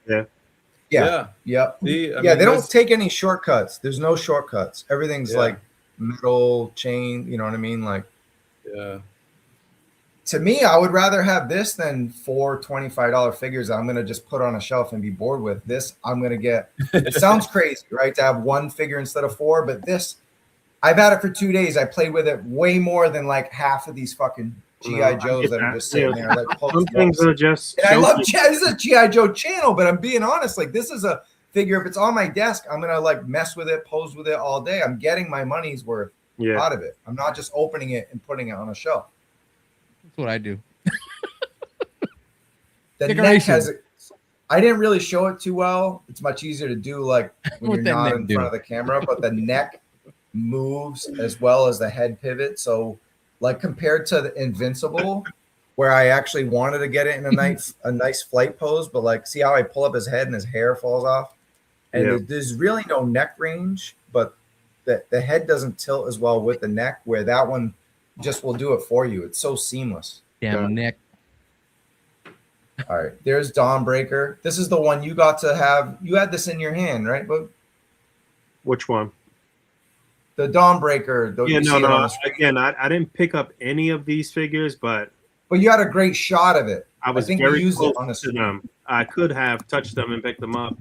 All of the display cases were open on one side or maybe both or whatever, so that way you could get really good pictures and video without glare and glass. So yeah, really nice. Yeah, Paul, your thoughts on what we see here? You were describing the man who last spoke. What do you like about this Dawnbreaker, if anything? I mean, I like the effect. How it's obviously it's molded. There's not a light effect, and maybe it's just fancy photography, but I like how it really does look to the eye. I mean, you look at it, it looks like it's glowing. It's very effective how they did that. I'm not familiar with the deal with this version of this character, so I don't have much more to say about it. But yeah, I mean, it's pretty cool. More than anything, I mean, I'm a sucker for some well-used translucent items. I'm sure you could get some nice light piping through there, and yeah, really cool shot. Yeah, get a light under that base or something. Word. Like Do you want to give an update? Do you want to give an update real quick? Sorry to interrupt. I don't know if you saw this either, Boog, but Dan Yoon mentioned that he didn't really say much, but he said we still got some X-Men 97 Marvel Legends cooking and be ready to reveal sometime this year. That seems like wow. Okay. It's like really specific, right? Right. I have to mention that because that worries me a little bit. He they did say at the panel, I don't know if you remember, that they weren't allowed to say in the panel about X-Men 97. You're at Comic-Con. I asked Jesse about that. Yeah, I don't know what that was about. But he did say to me on the floor that it was a lot of X-Men 97 stuff coming. So okay. So I think we good there. What about this big boy, Devastator? Now I want to say something. The Dark Knight's metal figures are their interpretation, which in my opinion is awesome. You know how Mezco their figures. Yes. Inart is like, maybe that's why they're 7-inch scale for these, and that's why for 6-inch we just get basically the movie figures. You know, like the true 112 for Christian Bale and Anne Hathaway Catwoman, but for these they're 7 because they probably wanted to explore more range, more detail, more whatever, because it's their interpretation instead of a screen print. You know? Yep. Yeah, this was a big boy and looked very, very good, highly detailed. The thing about these figures is that they are going to photograph so nicely because it's a very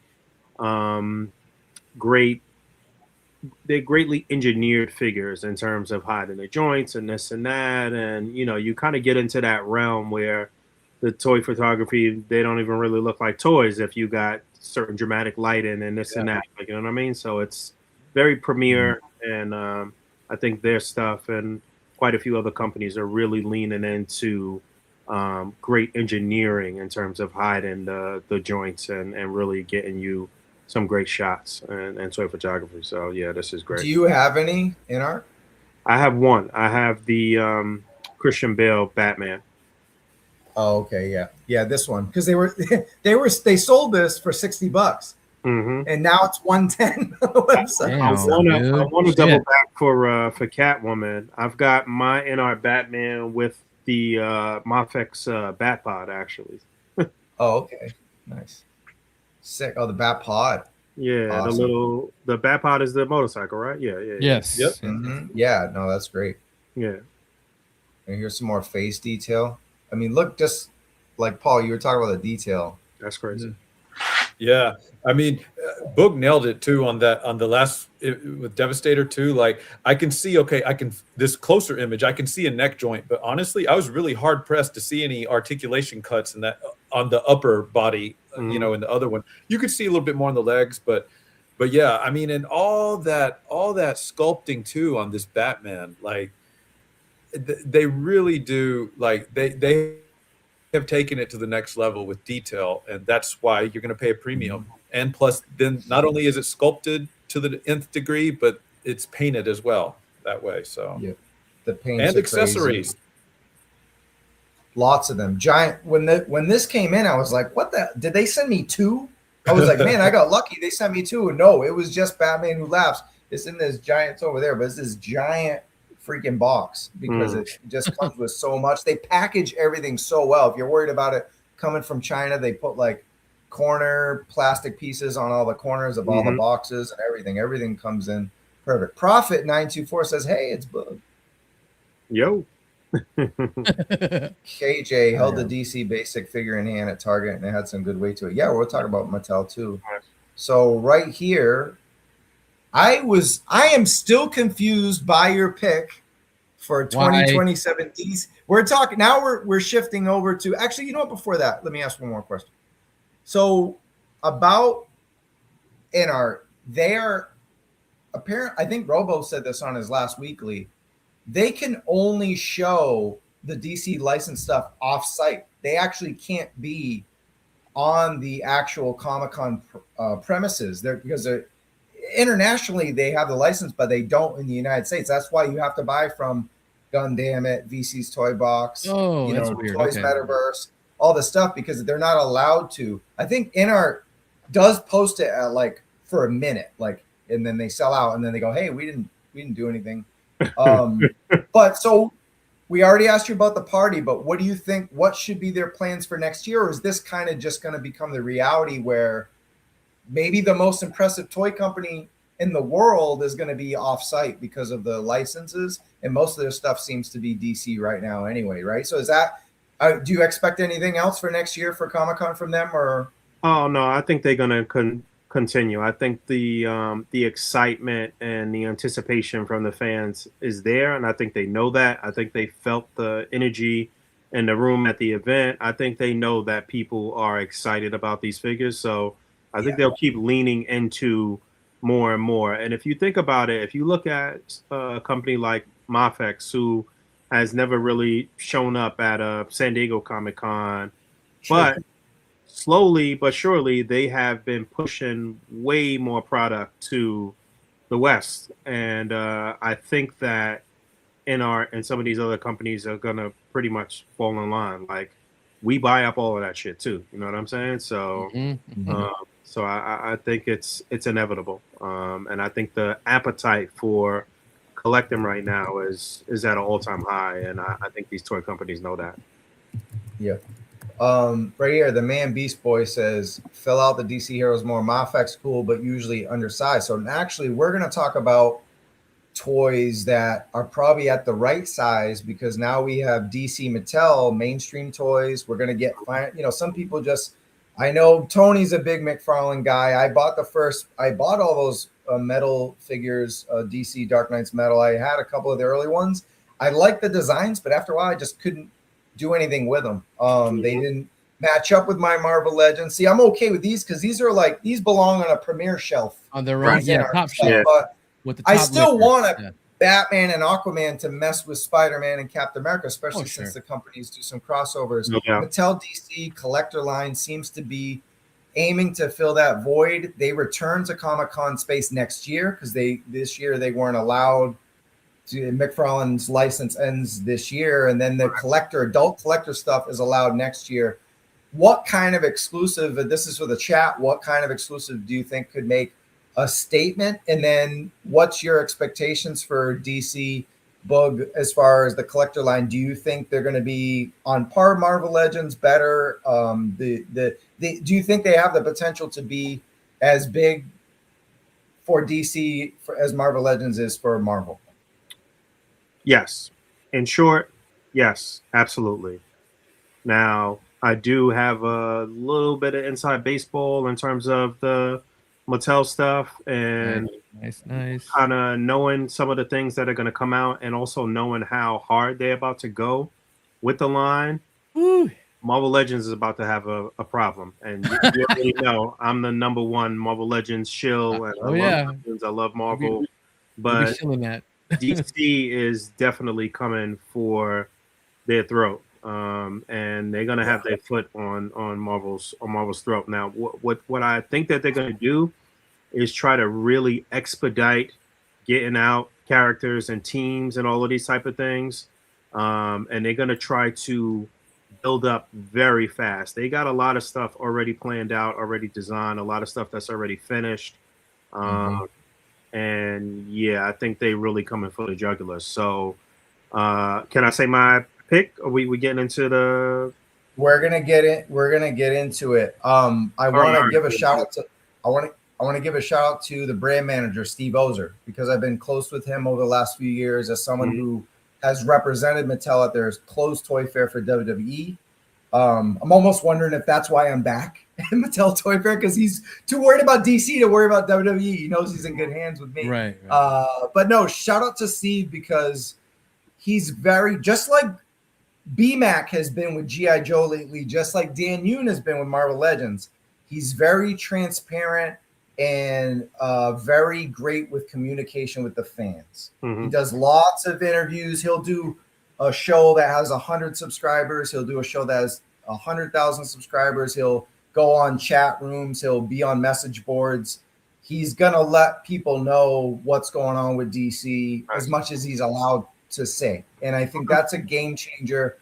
And I wasn't reviewing toys and in the toy space when DC Multiverse was out, but I'm just going to assume that it's going to be an improvement in terms of communication. Maybe you can let me know how DC was back then when they had Multiverse, but just knowing Steve and how much work he puts into this with WWE over the years and just being in the spotlight, communicating as an influencer himself, I feel like that's definitely going to help the community for DC. Yeah, I mean, and that's also the name of the game right now too. Everybody, and that's probably why you and I get so upset with Mezco, because every other company falls into line and has some representative and has somebody out there that's, you know, in tune and have their ear to the street, so to speak.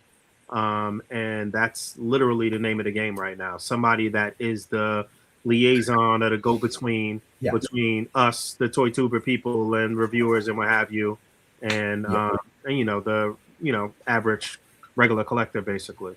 So and their designer Kyle was from Super 7. Yes, he's done our show before. Super dude, just one of the best dudes in the industry as a person, and he's making killer shit. So we're getting they're getting a Lenny. You know what I'm saying? Like someone who's gonna be a rock star, literally a rock star. Yeah, he's a metal dude. That's a good way to describe it for sure. Kyle's definitely the man. And you know, there's somebody like that moving around at every company. There's that standout kind of like Jim in every company that, you know, is very good with the people and good at what they do as well too, in design. So cool. I'm excited for the Mattel stuff. I won't be collecting a bunch of this stuff, to be honest with you, but I will be living vicariously through you guys and other people, and I'm excited for the potential for toy photography. I just want to see people's. It's gonna be insanity. You know what I'm saying? It's gonna be crazy. But with that said, I did. Like I said, I know for certain that they're going to try to complete the core members and teams very quickly. And I think by the time San Diego Comic-Con 27 comes around, we will have a classic Justice League or some version of the Justice League complete in figure form. So my pick for a potential San Diego exclusive would be maybe just one of the final characters to complete one of these teams, or some sort of like variant, something that would go with one of these teams. I don't really know how that would play out. Maybe I don't know, a tiny little Atom or something, or who knows? I don't know. I know he's not part of the like core.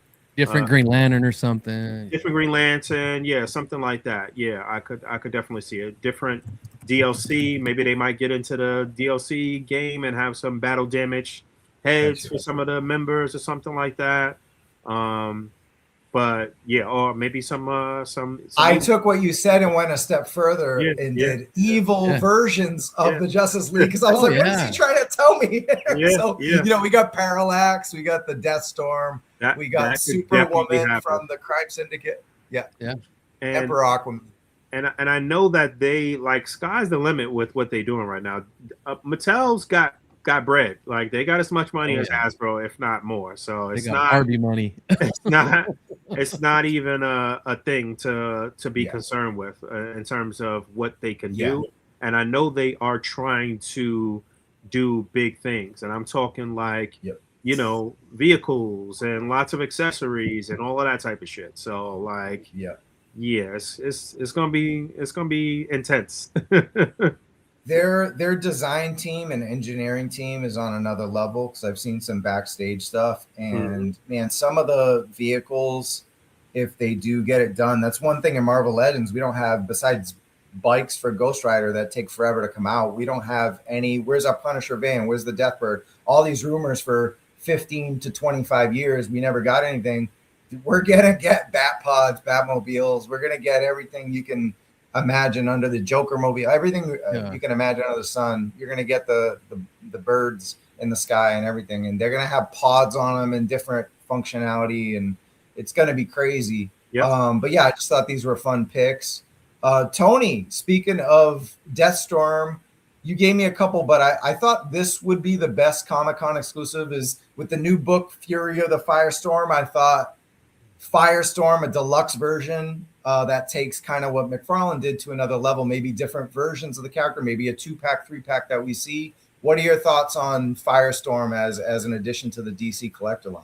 Yeah, that's why I threw him in there, because everybody's gonna expect, or everybody's gonna think, you know how Joe doesn't want to put the main guys out because they want the line to last, they want people to hang around. I don't think Mattel might not have that problem, because everybody's gonna be, all the DC fans, comic book fans, gamer fans, gonna be in on this, because all the hype that is surrounding this, McFarlane's gonna be done, and it's like they don't want to come out with the main 7, let's say the main 7 members. I wish they would, but I wanted to throw Firestorm in there because he's one of the members of the Justice League satellite era, and he's been in there. He's a big mainstay even there. He's whether he's in the matrix of him and Professor Martin-Stein, or he's the new versions, that would be excellent for an exclusive, different versions of him, because we're going to get him his OG original look, the one on the right to the Mattel line. It's going to be awesome. Absolutely. And with some effects and some. I got good news for you, man. Yeah. All right, Boog. All right, we're gonna talk later. Well, I mean, I'm only a couple weeks away from seeing everything, but I can't post anything. Oh, you too. You're my inside guy too, Moody. NDAs and all that, but I'll know stuff. You'll see. We'll move right along because we're behind schedule. I love this choice. This was actually when people were like, hey, McFarlane's actually finally making great figures with their last year and a half left, and they made these Batman Returns. They made some great Batman Returns figures. But this was the 35th, another anniversary edition, Paul. We got the anniversary 3-pack, the Bat, the Cat, the Penguin, Sewer Showdown. Talk to me about this choice. I think this is a good choice because, I mean, McFarlane just did their versions of these, and NECA released their version, and now Mattel has the opportunity to be like, hey, we ain't playing around, here's our version of it. It's the 35th anniversary of this movie, and I think this is an exclusive because these are the gnarly, beat the hell up versions. Each one can have 2 heads that really, right before he dies, Penguin. Selena can have that one where she's got the mask on and the hair's a mess, and the big hair. And then she can also have the one where she takes it off and the hair's everywhere and she's maskless. Batman needs to have and I say don't even include him with the mask on. That save for the regular release. These are beat up, paint apps to hell and back. You got the kind of like Invincible that we saw. Exactly. Perfect pick here. True exclusive. Maskless version of Bruce. Regular when he takes it off, and then also with the blood after she scratches him. So lots of damage, wear and tear paint apps, interchangeable heads. But also, I think it would be cool if they're able to make it affordable. Throw in those pallbearer penguins too. Give us 6 of those little guys. This was a great pick right here. Just because it's, you went into it ties into media. Mattel loves their celebrities. Look at their WWE stuff. It's like got it's always a celebrity every year. So He-Man, a lot of that's tied around movie stuff, or like we got Jim Bro Skeletor. So this tying into a classic movie brings in nostalgia. It's media, and also it's not, hey, you fucked us by making a Comic-Con exclusive, because they're bloody, crazy versions of those characters that they can get at Walmart and Target. So this is aces high, bro. You nailed it. It's a perfect exclusive for sure. Yep. Right, because you save the pristine versions, the classic look for the mainstream release, general release. Yeah. I saw that. Yeah, because some people might not want the messed up version. All right, sticking with media, Paul. This movie comes out 2 weeks before Comic-Con, and I know Supergirl bombed. I think it's an awesome movie. It bombed. Lobo's amazing. If you guys aren't seeing it, I still haven't seen it. I do want to check it out. Oh, I haven't seen it. I'm gonna check it out. Good movie. yeah, I don't know, but I guess people weren't ready for it. But it was a good movie. See it when it's on. It'll be on HBO Max. But look, I don't think they'll just come out with these two. But I think if there's any way to, maybe if it's a 2-pack and it's extra pieces or extra looks, extra faces, maybe battle damage. Like we don't really know anything from the movie other than we are getting Lex Luthor in the suit and we're getting David Corenswet back as Superman. I think this could make a great 2-pack in some way. James Gunn's Superman did really well, though. So let's not forget that. Like, Supergirl bombed, but like when they interviewed him, well, how do you feel about Supergirl? Like, we're worried about Man of Tomorrow because Superman did great review-wise and money-wise at the box office. So I don't know. It would be smart to kind of drop something at Comic-Con or around Comic-Con that ties into a movie if they have a lot of faith in it. So maybe this suit is part of the exclusive, but then you can get Lex Luthor at mainline big box retailers, and maybe it comes with Superman, different bloodied up faces from a battle. Just a thought to tie in the movie that's coming out around Comic-Con. I could definitely see that. Yep. And then if you want to go throwback, because hey, they did rock and roll wrestling, why not do, that's the 80s and this is like the 60s, but that would be cool. This is the 30s and 40s. The 30s It'd and be 40s. Cool to come out with the Trinity newspaper tinted packaging. Yes, this is just some AI bullshit, but just to give you an idea of maybe a throwback packaging, Mattel excels at packaging for Comic-Con stuff. Just look across the board with the Top Gun, Mattel, and the Skeletor pack and WWE stuff. I think this could be a cool vintage, going back, but getting the main 3 characters, the Trinity. It kind of works for me just doing that throwback. Any comments on that, Paul, or anybody?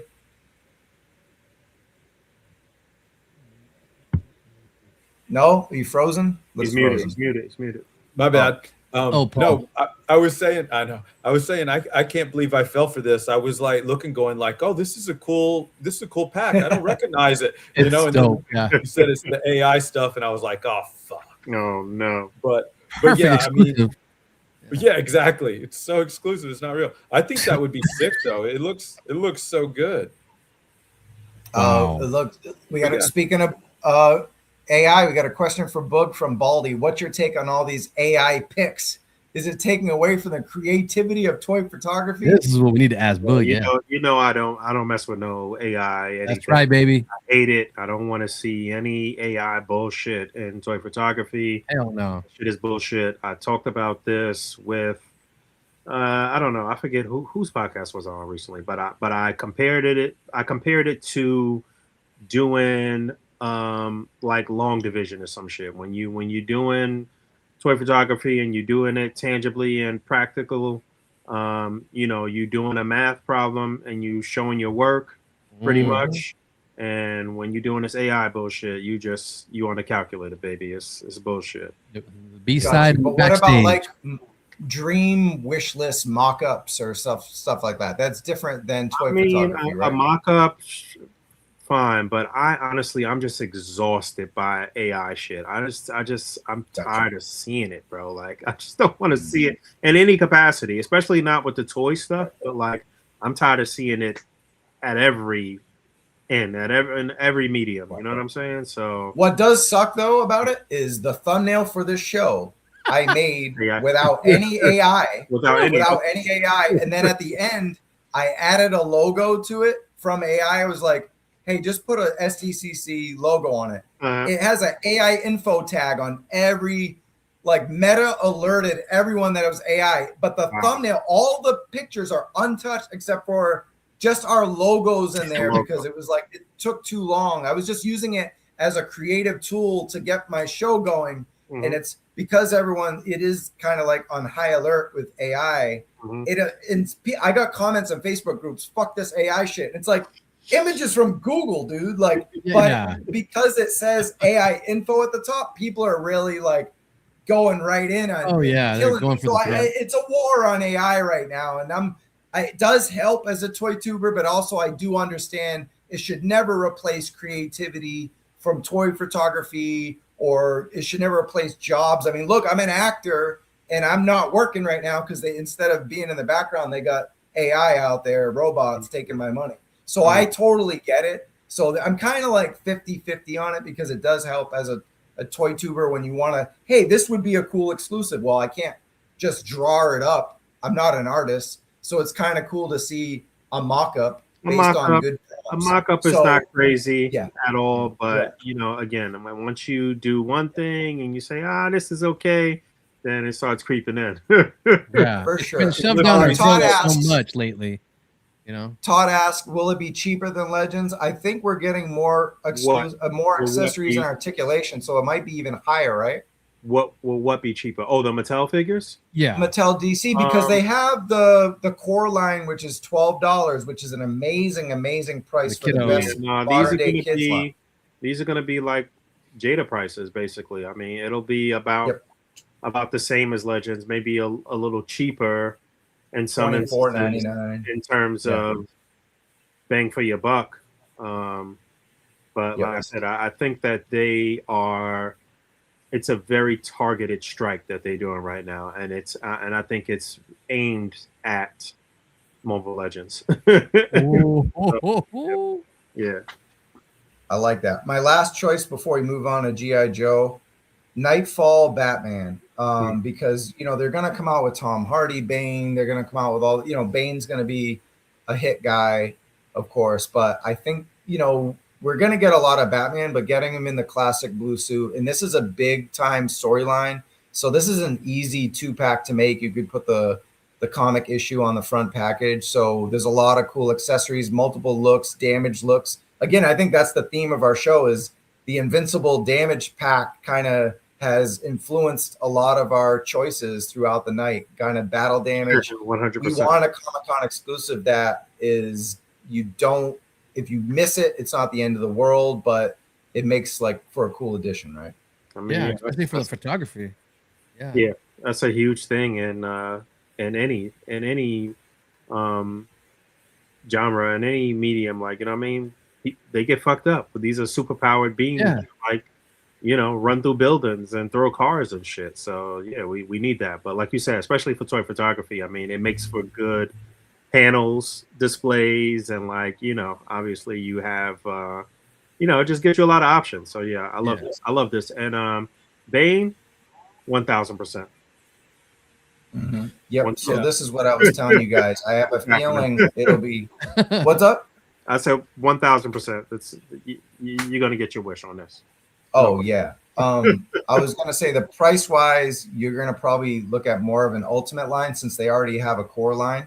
But it's possible that it could be. We don't really 100% know. Yeah, but it could be. My understanding is that's how it's going to be, though. It'll be like, some tiers. So there'll be like the WWE Elites or Ultimates or whatever. There'll be some things like that in the DC line as well. Yeah, the reason I'm assuming, I don't know 100%. I will soon, but the reason it's collector line and kind of a lame name is because under the collector line they'll probably have whatever it is, right? Supreme, Ultimate, and then they'll be just like they call the 12-inch Premiere, and then the kids stuff is core. They'll probably have different sub names under collector line that express that one's deluxe and one's not. Yep, agreed. Yep. Cool. Final thought on this. I have a final thought on that because you called it about how they are great with packaging. You look at their exclusive Jim Bro Skeletor, how it comes apart in 2 pieces. He's posed out inside, and that's perfect for them to have those figures displayed in that pose inside the box. So if you don't even want to open it, there it is. There's that famous iconic scene where he's breaking the back. And that would be perfect for a Comic-Con exclusive. That's for sure. Perfect. Yep. 100%. Yeah. You know what I'm going to do, Boog, is go right to your pick because I want to keep you within 2 hours. Sure, you got better stuff to do, but our conversation's going so well that it's lasting longer than I thought. I thought this would be an hour and a half episode. It's trying to pull me away. The wife is trying to pull me away too, but yeah, let's do it. Yeah, so we're gonna go right into your pick, but then we're gonna back up later and talk about some other G.I. Joe stuff once we send Boog on his merry way. We're gonna go right into your wish list. This is a bizarre fucking pick. It's the here. Let me set the stage though. This choice though, among and Paul has a lot of choices like this. but it continues the strange Sunbow tradition. You know, we got Cold Slither, we got Fatal Fluffies, we got There's No Place Like Springfield. So the Sunbow Kids box set from the PSAs kind of makes sense. Talk to me about this. I don't know. I'm a little worried about it though. I'm a little worried. That was exactly my thinking. That again, this is a great thing for a Comic-Con exclusive, because it hits so many different points. I mean, the casual is like, what the fuck would I need this for?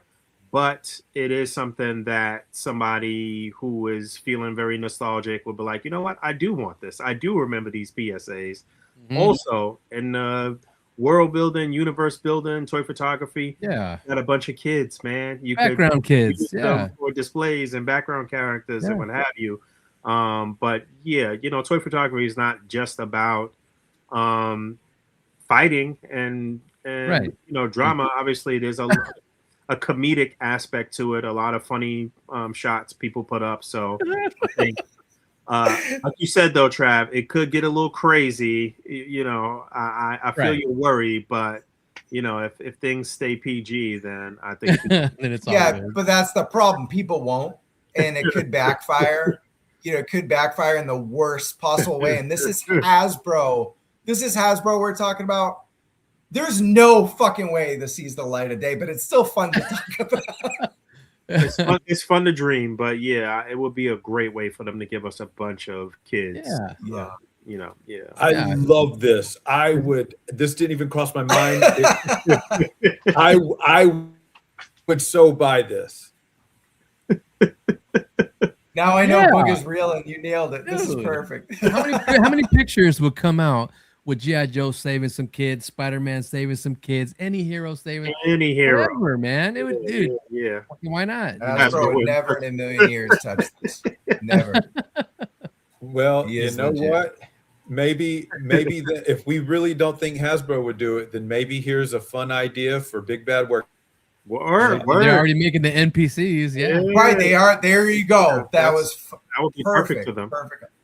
Yep. That would be perfect. And then Skew Raider said it too. NPCs, extras, wrestling background characters. Yeah, sure. Why not? The wrestling ones are like very cartoony, and they do work really well with the wrestling stuff, I guess, for certain instances. But yeah, something just a little less stylized, I guess, a little less cartoony. Yeah.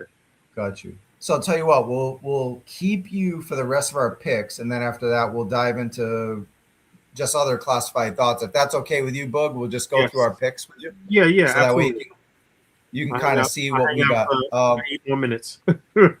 What's up? I said I hang out for 8 more minutes. Yeah, perfect. So we got Paul. Let's see if you could do this in 3 minutes or less. We got Memories of Mara. You got 3 picks, man. This hopefully you can kind of speed through some of these. So talk to me about your choices. Yeah, I remember this. Another classic episode, leaning into the Sunbow exclusives like we had as their trend. A lot of people want Mara. They've been asking for her. It was Shipwreck's love interest because he's freaky like that and he likes fish ladies, you know. But anyway, I mean, she could be a lot of fun. She could come with like alternate heads. Obviously you need that scuba bubble dome like that she's pictured there with. You could do one where she's on dry land and the hair's just down. You could do one for underwater where it's flowing out. You could even, there's a scene where she's in captivity, I guess, and there she's talking through this device through the water to them. You could include that as an accessory. I think it would be a hit. It'd be fun. And again, it's not necessary, but people want it. And don't give Shipwreck another Shipwreck themed exclusive too. Yeah, I was gonna say don't include Shipwreck. That was what we needed in Sunbow. I think it'd be better if it was just her as like a single figure. Yeah.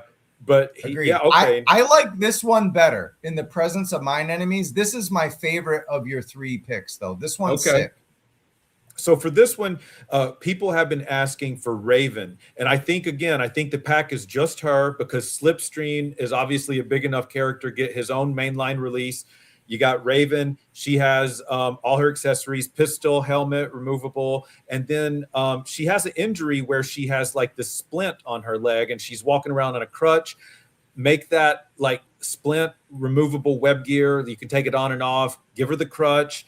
Also, she has this she rips off her Cobra patch at the end when she decides that she's gonna, abandon Cobra. So if there was some way to do like an interchangeable patch on the arm for where she's wearing the Cobra sigil or not, that'd be cool. Last thing is the bottom right. They encountered this monster in the lab. If they want to go really exclusive, they could include some plastic monstrosity to be that thing in the box with her. Sure. Yeah, maybe like a static thing. Yeah. Exactly. Not to break the bank, but just to have a little extra play value. Yep. I like that. And then the last one, Cobra Commander. Yeah, so that's before he became the Cobra Law nobleman, and so they have tended to do Cobra Law at New York Comic-Con. So we're more than likely going to get at least a reveal of Globulus. I don't think it's coming out for New York Comic-Con, but it could, because I think Lara Croft already up for pre-order. So that's kind of a silly. If she's the only exclusive, it's kind of silly. So, but other than Globulus, this is an awesome choice for Cobra Law. This is a great pick. Yeah, I could see this. Yeah, I mean, I know fans have asked for this. And I think it could be fun. Again, not crazy. Don't go expensive. He doesn't have to be deluxe, but give him a couple of alternate heads, the regular one, the disfigured one, even go like Keldor style and give him one where he's mid-transition with the smoke and effects coming off. And then you can include all the little test tubes and beaker kits, and then 2 spores, one where it's closed and one where it's open, and then maybe even like a blast effect for when it puffs the stuff out that gets him. And there we go. I did it in 4 minutes. They would sell the shit out of that. I could absolutely see this as a Comic-Con exclusive for sure. Oh, I mean, any of them will work, but something about this just makes a lot of sense. Yep. Yeah, this is awesome. Those are tremendous choices. Tony, I know you got alternate heads coming up too. Let me know when you got to go. But as of right now, this is your choice for Force of Battle 2000, a whole pack, Battle Force 2000. Yeah, the whole man. Give us the whole thing, man. I'm about to make customs of these things. I had all of these as a kid. Really? So, yeah. Damn. That would be crazy, and then come out with the vehicles too while you're at it. You want to make money? Oh my God, right here. They'd all go gaga over this crap. I never had these when I was a kid. I was already out of Joe when this came out, but there's a lot of love for this stuff out there. Yeah. There's still a lot of deep cuts for Joes to do. I know a lot of people got like disillusioned and shit, when these guys left or whatever, but there's still a lot of things to explore. That's for sure. Big time. Especially by way of vehicles, man. Hi, it's me. Not just me, but in the chat, there's a guy. Hi, it's me. We will get to that in just a couple minutes, okay? Last pick for the 2027 wish list is Energon. And I've heard rumors, heard stuff. Don't want to reveal anything. I do know, or maybe know. A lot of it's rumors. Plans change anyway, but I'm expecting a big tie-in because I went to the Skybound Energon panel and it was great, but they mentioned nothing about the animated series. Obviously, it hasn't sold yet.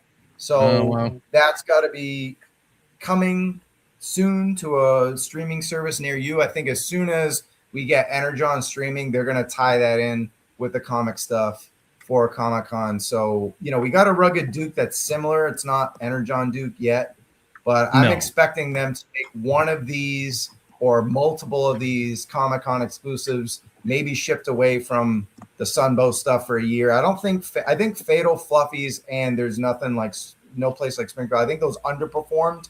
Fatal Fluffies didn't sell out at Comic-Con. They sold out on the site, but then they kept restocking it. I think they didn't do as well. I think Energon could do better, especially if there's a streaming service a streaming series with Robert Kirkman behind it, like, Walking Dead, Invincible level stuff. So that's the take I'm getting, and I would take any of these alternate versions. Cobra Commander and Baroness, Good Girl Baroness. Obviously, we got Big Boy Mercer. Could be a whole new form factor. You got lots of Chameleon, Risk. I wouldn't make like a Comic-Con paywall behind any new character.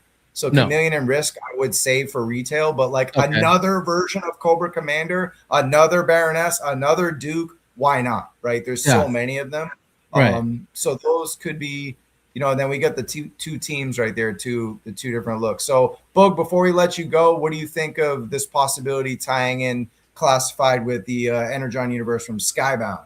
I think this is a great idea. I don't know about the logistics of it, if there'll be like a lot of red tape or something like that, but I love the idea. I do think that this would be a fan favorite. I think it would be pleasing for the fans, but again, I just don't know if they could pull it off. But if they could, I think they haven't been able to pull it off, and I think they will be by next year. It's just taking, like you said, red tape, paperwork. It's taking a long time, but they did say it was coming. BMAC did. Someone in the chat mentioned that. BMAC did say it was coming, but it's nice. Okay. Just everything in Classified seems a lot slower than other brands because they don't have any media tied to it. I think once we get a TV show with G.I. Joe in it, we're going to start to see things faster because they'll be funded by someone else other than Hasbro. That money that comes in, those factories are going to work a lot faster. Got it. Oh, yeah. Cool. Well, people are asking where they can find you, Boog. So I am going to share your YouTube right now, and you're also on Instagram. You want to? It's at Boog Nice, right? Yeah, I'm here on YouTube, Boog A.C.B.A. or Boog Nice here on YouTube. We do the Articulated Comic Book Art Podcast every Friday about 8:30 Eastern Time. Okay, yeah. And on Instagram, I'm Boog_A.C.B.A. And then our main Instagram account is a feature account for toy photography, featuring, you know, the best and brightest across the globe and toy photographers, is at Articulated Comic Book Art. Been around for a minute. Been around for a minute. You know, this is what I love doing. This is what I really enjoy about the hobby, is obviously collecting, but more importantly, displaying. So that's every decision that I make in terms of buying figures is all about how I'm going to display it, whether that be a permanent display in my room or, you know, or shooting some toy photography. So that's what I know and love. And like we talked about earlier, bro, I need some more main courses, some appetizers. Yeah, it's coming. I'm shooting. I'm actively shooting. Definitely going to be back doing some traditional reviews as well. There we go. Nice. I'm feeling productive. So very nice. I want to say this before you go though, Boog, is that you've been as someone who's a COVID channel, you know, post 2000, you've been a total inspiration. Even when it comes down to making content, definitely stolen some of your aesthetics, so to speak, as far as the way you. Even some of the stuff I say, I'm like, wait, why I can't say that? That's his catchphrase. Like, I really dig the way you do it with the memes, the punchlines, just kind of quick, getting to the point, having fun with reveals and news, and then, you know, that kind of thing. And it's really made me a better whatever content creator or whatever they call it these days. So, but more than that though, is you've always been kind. You've always been welcoming. You've always been dope as fuck with me and other members of a Tokon and Mood, especially when we get to see each other at Comic-Con. Hopefully, you know, someday I can go to New York too, and New York Comic-Con, and we can kick it as well. But you've always been super to myself and a Tokon and Mood. So I want to thank you, man. I really appreciate you over the last, thank you too, man. I thank you too. Appreciate you guys' hospitality. And yeah, that's the other big thing about collecting, at least for me personally. You know, 20 years ago when I was on the internet searching for other collectors and searching for people that was into toy photography and stuff like that, I mean, at the core of that, it was just searching for people that were like-minded and into the hobby and just trying to be friends with people. So yeah, you know, at the core of that, that's what it is. I'm just trying to you know, make connections and be with cool people. So yeah, man. Appreciate you guys. Yeah, man. You make it look so real when you post a figure fighting. Love you guys. And you're a real one. Love you too, bro. We'll talk in 10 minutes in a chat or some shit. Talk later, bro. Yeah. All right. Sounds good. Nice meeting you, brother. You too, Boog. Take care, man. Peace. Cool. So Tony, I know you're going to alternate heads. We still have a couple things I want to cover, not a lot, but probably about 15, 20 minutes. But if you got to go, that's cool. If not, we can keep it schmoving, as my lady says. Schmoving.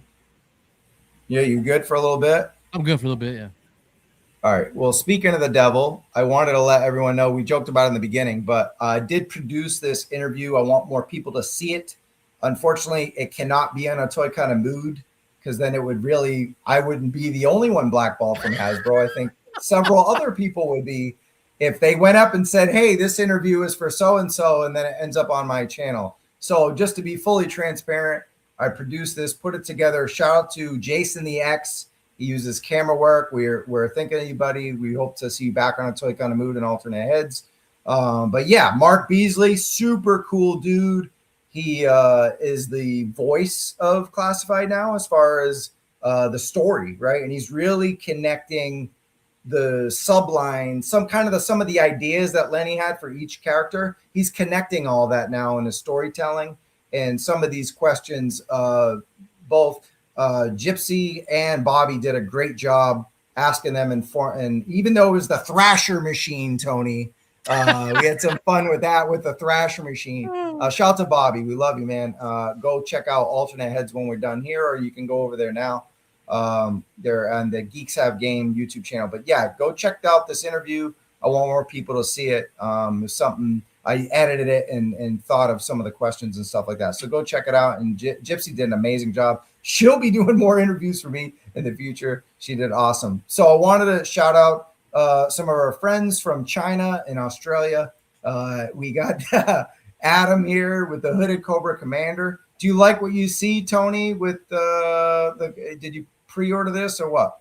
Yeah, man, I totally did. I totally pre-ordered this guy. I didn't think I was going to, but I'm like, you know what? This will make a nice centerpiece and some toy photography. And I mean, it's you know, the ceremonial commander, and it's dope. I don't care about, you know, the little mess up they did with his, you know, his little laurels on his right arm. You can fix that yourself, but they're gonna get it fixed, I heard. Whatever, but it looks dope, man. It's cool. The throne is awesome. I already see myself throwing a little wash on it. It looks so pretty. Well, it's so easy for you, Tony, to say, right. Oh, you can just fix it, Mr. Customizer King in the community. BMAC noticed that 6,000. I thought it originally said 600. So I was like, okay, so just those that hit China and Australia, but no, 6,000. A lot of us are going to be affected by it. But yeah, the regalia is wrong. So the rest of it will be corrected. So maybe the first batch, if you pre-ordered it right away, you're probably going to get it wrong. But to me, it doesn't even look that bad like this. I don't really care that much, I guess. So people are going to cry, and they're going to cry, but it's like it's funny how you think, you know, the people who think the first 6,000 are going to be worth money because it's like this. Yeah. I mean? Yeah. It's like, no, I don't think so. No, especially if they came from Entertainment Earth or GameStop and they were $55 instead of 80. Did you get that? Or 60, whatever the sale was. It was like a glitch, right? Yeah, it was a little glitch. Yeah, I got a couple of those on pre-order, so that'll be pretty good. Yeah, I got them. Yeah, good review. Shout out to Shark Eyes, one of the best there is out there doing it, and got his hands on it early, the bastard. Hellageek, I'm going to you. I went to Target yesterday, and I was like, oh, 8 o'clock in the morning. There's shout out to Roadblock on X. I've been chatting with him. He's the one who found this in Arizona, Tony. So I sent you on a little mission. I went on a little mission, failed, and then my best friend in the world, Larry, he found six deep six today in the middle of fucking nowhere in Michigan. Go Blue. Yeah. But yeah, he's got his reviews probably already up right now as we speak. But I wouldn't doubt it. It would, but you know what? It wouldn't have mattered if I found this because Bobby B's got it Saturday and posted his review anyway. So it's like even when you find something in the wild like this, you can't beat the Chinese factories. Right, exactly. Yeah, but no, it'll be fun to get our hands on this. Paul, what do you think of Deep Six? Are you gonna start hunting for this or what? This actually is not on my list. I have issues with the design. I know I'm just being honest. I don't understand how a human being, ergonomically, anatomically works in that suit. The proportions are not right. No, they're not. No, they're not. Something's off, and it bugs me enough to where You know if what? I catch him on clearance, maybe I'll pick him up. But I don't. Yeah, I usually love classified stuff, but this one I think I'm okay without. I figured with that, I was trying to make an excuse for it, like that anatomically, what you were saying. You know how Ripley fits into that loader. Yeah, his arms like maybe his fist end halfway through, like at the elbow, and he's got controls. You know what I mean? Yeah. Okay, I get that, but also, what about the torso, the hips, and the knees? Yeah, exactly. Maybe he's shorter in there, like like maybe it's like his own mini Cobra. What's the big with the suit they get into? What's that called, Moody? The big suit they get into, the Cobra. I have it on my damn shelf. Oh, the mech the suit. Snake? The battle suit. The snake, yeah. The snake. Yeah, the It's a snake mini armor. snake. Yeah. It's a mini snake armor for Deep Six. So yeah, he's cramped in there if it's snake armor style. I think Plastic Battles makes a good point. At the end of the day, it's G.I. Joe. It's still sci-fi fantasy / military. So that's why people get so angry about certain things. But it's fun. It's 80s craziness. 100%, but I like a certain amount of plausibility. Oh, sure. Right? Oh yeah, I get it. Yeah. Very, very, very fair. Yeah. So I don't know. If I find this, I probably won't even review it now. It'd be a waste of time. So we'll see what happens. You will. All right. I do wait 7 years for my rankings. Look, Iceberg is here. This is a figure I really want to get because the face sculpt looks awesome and that snowboard looks fucking badass. Ordered him too. Hell yeah. Can't just have you can't just have Snow Job by himself, bro. Gotta have a homie. There's more homies in the snow. Warhammer Spartans. What up, Toy Gaines? Good seeing you, buddy. What up, Angelo? Hey, Gaines. Yeah. Cool. Yeah, but yeah, this is a good one. He's gonna be awesome. I got to get him. Yeah, for sure. I didn't pre-order him, but I'll pick him up when I see him on shelf. Oh, you'll see him. Yeah. And then there's a comparison of all the ice characters we got. I wouldn't put that Storm Shadow doesn't fit in with anything. I didn't put him in with Ninja Force. I didn't put him with these because he's got mayonnaise colored. Like it was a super fun character, Arctic Storm Shadow, when we first got it. And now I'm like, I don't know what the fuck to do. He's with my Ninja Force guys, but he's like in the background. Like, he looked good on the comics when he had that suit on, but I don't know what the hell they were doing. Yeah, I don't know. He's kind of a lost cause. And then we got Psyche-Out, another review. The hits keep on hitting. The Ghostbuster Nightforce. Yep. He looks good though. I like it. He looks good. Nightforce, bro. I'm getting him. I got to get all my, me. I got to get all my Nightforce characters. Oh, the best faction there is going. There's like 13 members now. So yeah, there's a lot of them. Yeah, I made an Outback one.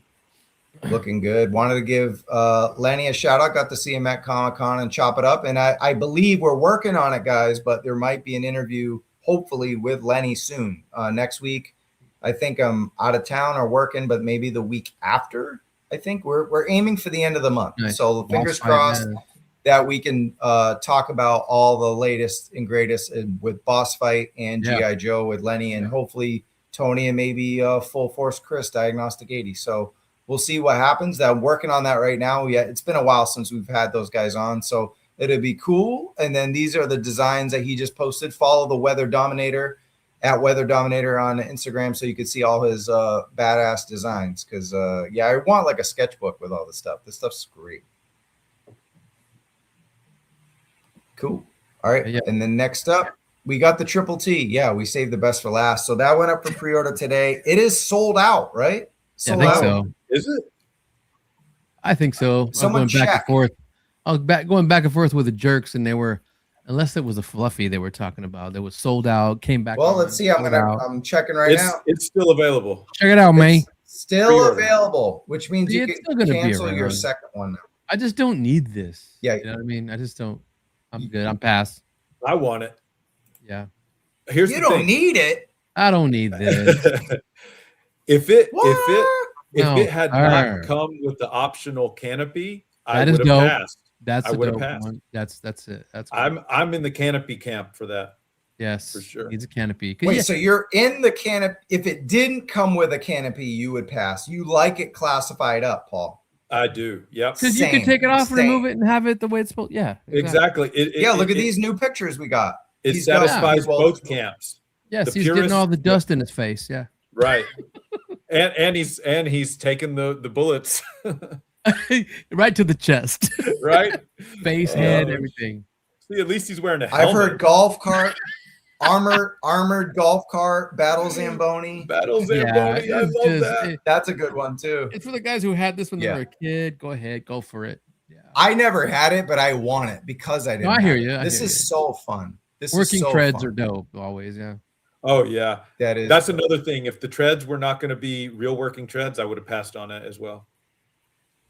But hold up, Tony. Isn't this? I know they're not calling it Nightforce, but this is basically Nightforce Sergeant Slaughter. See, that's where they're gonna. That's where they're gonna get me later on. If I mean, that's basically Nightforce Sarge right there. Got a black shirt on. That's it. That's all you need. Yeah, he's got what is that? Heavy duties, buck, or whatever. Yeah. Mm-hmm. The ripped shoulders of the shirt. Yeah. And so we got some new images for today that were up on Pulse, and he's opening the canopy, fist pumping. I love that new helmet. I don't know if it's new or reused. It's reused, right, from infantry. It might be a roadblock helmet. I'm not sure. Yeah, but I like it on him. I like that addition. It looks dope on him. Yeah. Oh yeah. Yeah. Works. It works, and he's going to need it, especially for people who are not putting the canopy on. Hey, right there, that that image on the left, Trav, go back one, please. Right there. I love that image on the left of him jumping out. It's very reminiscent of his introduction in the Sunbow series, Arise to Pintor, Rise Part 1. He drives up in that thing, hops out, and starts wailing on a bunch of bats. It starts wasting bats left and right. Yep. That's perfect. I love the call out, shout out, especially when they're coming out with so much Sunbow stuff, which we'll talk about in 1 second. But the sunglasses look new to me. They look new, yeah. Yeah, they're a new color. They look and new. Instead of, I think previously they had been painted. These are translucent. Yeah, like shooting glasses. They look dope. Yep. Toy Gains ordered 100 though. Oh, he said should be 100. Gotcha. Well, yeah, it was exactly. 110. Oh, it was 110? Okay. Yeah. I don't think that's much of a difference. I could see him saying 90 or 85. I'd rather pay 100 than 110. I'll just tell you that right now. But this is not. Yeah, go ahead. I was just saying, every bit counts when you're in this collecting game. You're not wrong. Expensive ass hobby we're in. But let's talk about that, guys. 110 for this is not as bad as 110 for the Despoiler, in my opinion. Agreed. Despoiler should have been the same price as Grand Slam with the HAL. No, Grand Slam and HAL was 90. That's 90. Yeah. Yeah, I think that would have been a better price for the Despoiler. Oh, yes. Same. Yeah, got you. Yeah. He doesn't come with a stand. You got to buy a third-party stand. For all those little flying vehicles, they should come with something like that. Damn. Oh, shout out to the Nerd Arsenal. He's got a new stand, and I think I'm going to be doing some reviews on some of the stands that he's selling. So check out the Nerd Arsenal on Etsy. I think you froze, Tony. Were you saying something? Oh no, Toy Games did a nice review of a stand. I can't remember who it was. Well, Punk did one too, and it has the Iron Grenadiers. That's the one that Angelo did too. Yeah. Okay. It's a real nice stand. I can't remember who it was. Yeah, for sure. But I think the reason this is better than the Despoiler for the money is you do get Destro is worth more to me than another Sarge, right? That Destro is all new. They put a lot of money into it. The Despoiler had almost zero functionality. It just had that gun that pivoted a little bit. And this has the back canopy, the working treads, the removable canopy in the back, the compartment in the back that goes off. Then it still has guns. While they're cheap, they're removable. There's a lot more to the play factor in this than the Despoiler. So it could have just came down to the Despoiler being 110 because of Destro. Them, Destro is probably like a $50 figure, and that's probably why. You know what I mean? Because it was all new tool. So that's probably what we were paying for. We weren't even paying for the fucking flight pod. They should have given us some more metallic gold paint for that 110. I'm sorry. I agree. I like him throwing the canopy and being like, "We're going back to the '80s." That's cool. Yeah, that's for the purists. That's fun. That's so fun. And then I think this might be the last thing. So these exclusives came out. The Fatal Fluffies finally sold out, but then they're back in stock. They did the whole like, let's make it, and I don't think that's a bad strategy. You want FOMO. We're doing a toy stream based on hype 2027 wish list. Like, they know we're doing their job. So they're going to be like, yeah, let's sell that out for now. And then let's put it back in once people want more. And then we're going to, like, that's a game all companies play. I wouldn't just throw that on Hasbro. What do you think, Paul? I mean, yeah, there's, what do they call it? Manufactured scarcity. It's that, yeah. I mean, we saw this with the Cold Slither set, which is still available to this day on Hasbro Pulse. Yep. And crazy. They made now so with many. These I don't, for whatever reason, they just didn't perform. I knew right away I was getting both. I was excited for these, and I don't know. It's just, I think they're going to be in and out of stock just for that FOMO reason, like you said. I think they'll be available next year, or as well. Yep. Cool. Tony, any thoughts on those two exclusives? You skipped on them both, right? Yeah, I slipped. Yeah, I'm good. Just want to let you guys know that the stands that Angelo and Larry were doing that's my Fig Voice. My Fig Voice does the despoiler stands, and then you got your guy who does them too, Moody. So the Nerd Arsenal stuff is a little more put together, but it's a lot more expensive just because it's got like a whole smokestack with the the fire coming out and all the fumes and the flames, where the other one is basically just it's a stand. It's like your typical Hasbro one, but it has the logo on it on the bottom.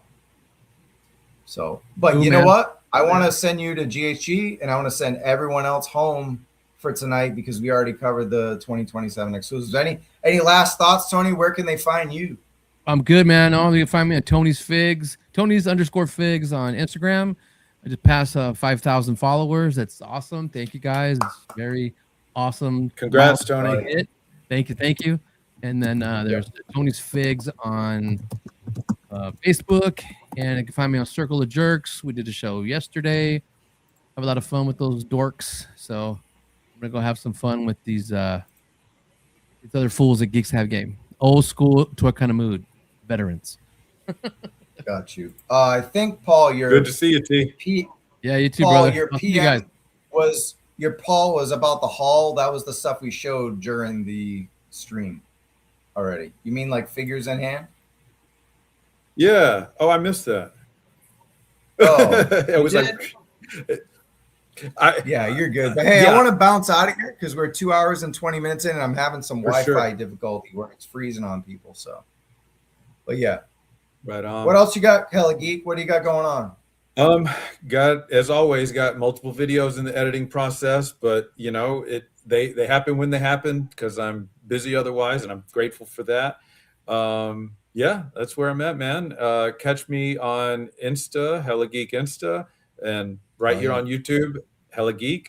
You can also check out my other YouTube channel. It's at Paul Galliano channel if you want to see some of my stuff that in the entertainment industry.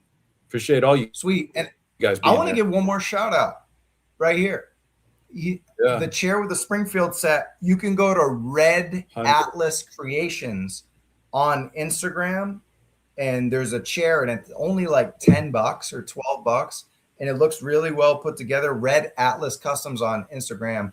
He's selling those. Go check it out. You can get the chair that should have just came with it. See, if it's $10, why wasn't it included? Or they could have, we talked about that. But anyway, thank you guys all for watching the show today. Shout out to Boog, A.C.B.A, Articulated Comic Book Art. Go check out Boog Nice on Instagram and also YouTube as well. So for Paul, Tony, and the rest of the crew, we'll catch you guys in a while. All right? Peace.